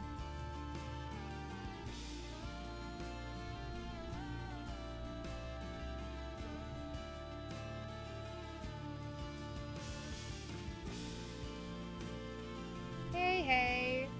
Spot Nem halfway up a garrison watchtower, her legs wrapped around the scaffolding as she cranes to look over the fence through a pair of holoculars. You clear your throat and she peers out at you and waves. Solane, come on up here. I want to ask you something. You clamber easily up the scaffolding. Nem gives you a high five. Here, look through these, Nem says, shoving your holoculars into your hands. You raise them to your eyes and look where she's pointing. A long ways out, much further than the expeditions are going, you spot a dark humanoid shape moving through the towering fungal forest. See him? Nem asks. It's Diz, I swear it is. He's always sneaking out over the walls. So what? Nem stares at you. So what? She repeats, aghast. He's gonna get in trouble. Only if you tell on him. Well, yeah, Nem sputters, but someone should. The adult said we're not supposed to go outside the colony unless it's on an expedition. And Diz just gets to go out whenever he wants. What if he gets hurt? What if he dies? She wrinkles her nose. What if he picks up a weird alien disease and comes back with 3 heads? Nem scratches her cheek, where acne's made her skin dry and sore looking. Ow, she mutters as bits flake off. I don't know what to do about it, she says. What do you think? Yeah. We should go after him. Nem stares at you like you've turned green. What? She exclaims. Outside of the colony? By ourselves? No way! Nuh-uh! It would be fun. Nem shakes her head. Nope, not even a little bit. No one would notice we're gone. Nope, nobody, nope, nope. Nem sings songs. Come on, live a little. Nem punches you lightly in the arm. International House of Nope, dude, she says. We're gonna die a little if we go out there. The colony's got rules for a reason, Nem says, staring off into the wilderness. If we do our own thing and don't care about the rules, we're all gonna be toast. Kind of like a sports ball team. We're all doing different stuff, but we gotta play by the same rules so we can get as many points as we can. Anemone! So lame! You look down where a passing colonist is waving up at you. You two get down from there. It's not safe. Okay, sorry. I'm on watch, Nem shouts back, indicating her holoculars. She shoots you a smile. I guess we should get inside the watchtower, huh? You both climb the rest of the way to the guard platform. Nem heaves herself over the edge and reaches down to help you up, and you notice that her hands are all banged up and scabbing with blue scales. Probably some scampering all over the place the way she does. She notices you looking and laughs awkwardly. She rubs her hand through her fluffy hair. Maybe if I get beat up enough, I'll have so many scales that I won't have no more acne. She jokes. She just threw 3!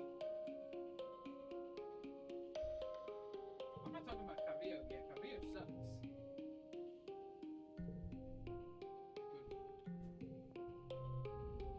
Despite representing only 2% of an average healthy adult weight, the brain consumes, at rest, 20% of all energy produced by the body. Tanj says, looking down at the pressed protein bar in her hand. So many resources to maintain in such a relatively small organ. It's inefficient, don't you think? If any one of us demanded such a large share of colony resources, we would be reprimanded. There you go.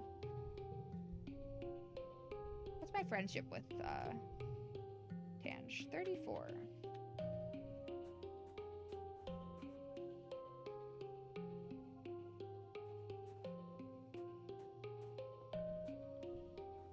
What do I want to do?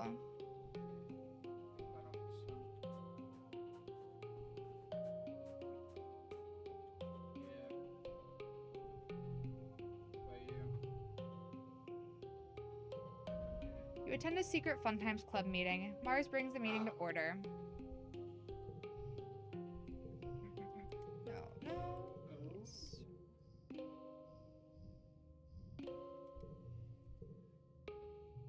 Tanj reads the minutes of the previous club meeting. First order of business is that I'm instituting a new rule, Mars says. Rule 5. All members of the SFC must wear uniforms to all club meetings. She taps her holopalm and shows you her uniform idea. Black pants and dark blue shirts with high necklines and billowing at the cuff. She definitely designed them according to her own taste. Okay, but let us design better ones. You spend the next hour designing a club uniform, and everyone takes part. It becomes ridiculously elaborate. Cal insists it should include huge cowboy hats for some reason. Mars gets into a heated fight with Anemone over the type of shoes to allow until Tanj calculates how many kudos it will cost to print one of these uniforms on a nanoprinter, and you all realize you couldn't afford them anyway. You come to a compromise. Instead of uniforms, you are all going to wear lapel pins with the club's logo. You spend the rest of the meeting designing SFC pins and printing them on the nanoprinter. If anyone doesn't have the kudos, Mars pays for them without complaint. You gotta really punch her. We go lose. Thanks, coach.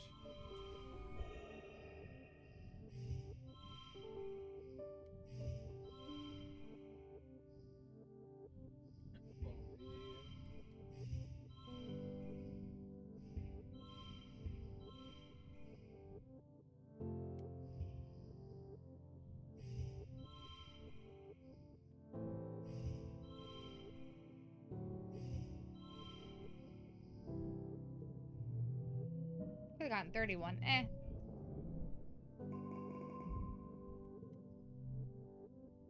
It's your birthday. You wake up from a night of blissfully peaceful dreams. No nightmares, no premonitions, just a pleasant feeling of contentment. You stretch your arms over your head, blinking in the watery, quiet sunlight that seeps through the porthole window. Things are always changing on Vertumna, but you can't help but feel like things are changing for yourself, too. Not just your body, but your mind, your emotions. 14 is going to be your year. Your parents have been working around the clock since the last attack, trying to get the fields right again in time for this year's planting. Spark snow has already started falling, and every day they come home about complaining about having to clear it. They asked you to ping them when you're awake so they can share birthday breakfast in your quarters instead of sitting shoulder to shoulder with everyone else during breakfast service in the canteen. You fire them a message and lie back in your bunk, watching dust boats float lazily in the light. After a minute, there's a knock at the door.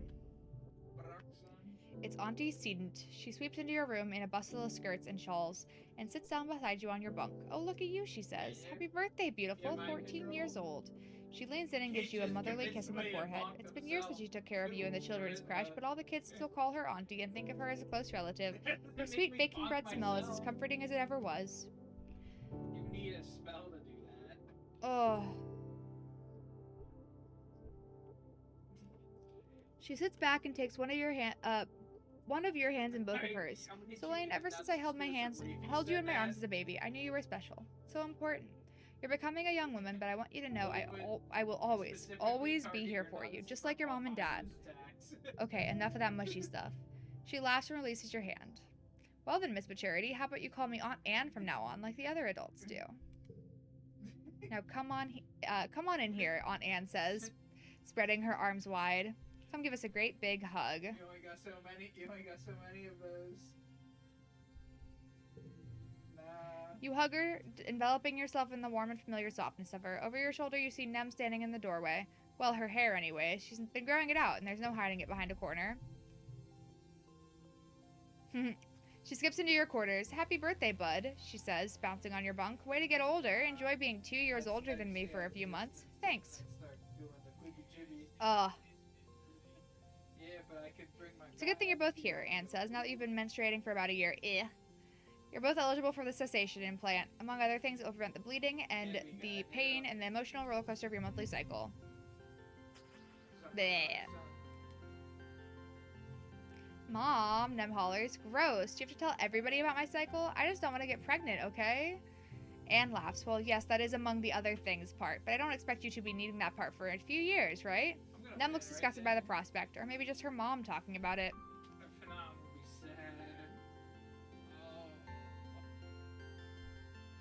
I could flirt with Anemone?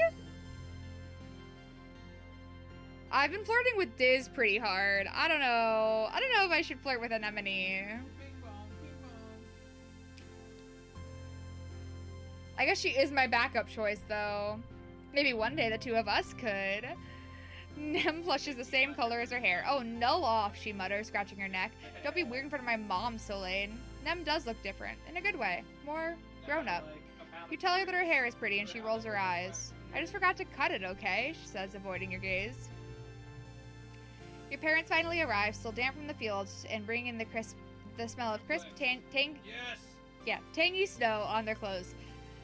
Oh, look, birthday visitors, your dad exclaims. Anne, are you staying for breakfast? Anne reaches into her back and brings out a stack of tiffins. No, thank you, but I brought your order with me from the kitchen, seeing as I was stopping by. She pats your hand one more time. Happy birthday again, Solane. You'll always be my baby, even when you're all grown up.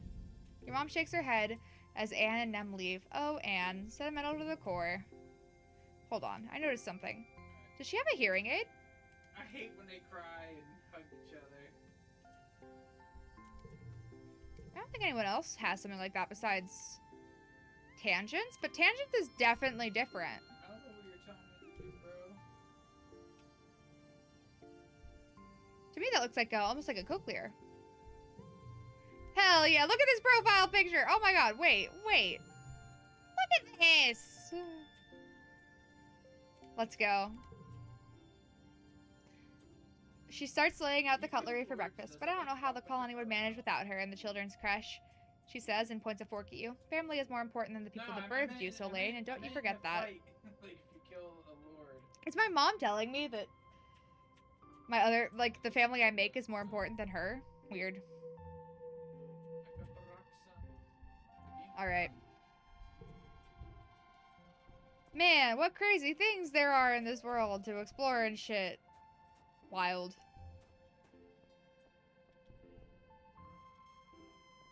I am going to be done here, though. For today. Because, you know. Oh, gotta stretch. It's been 3.5 hours.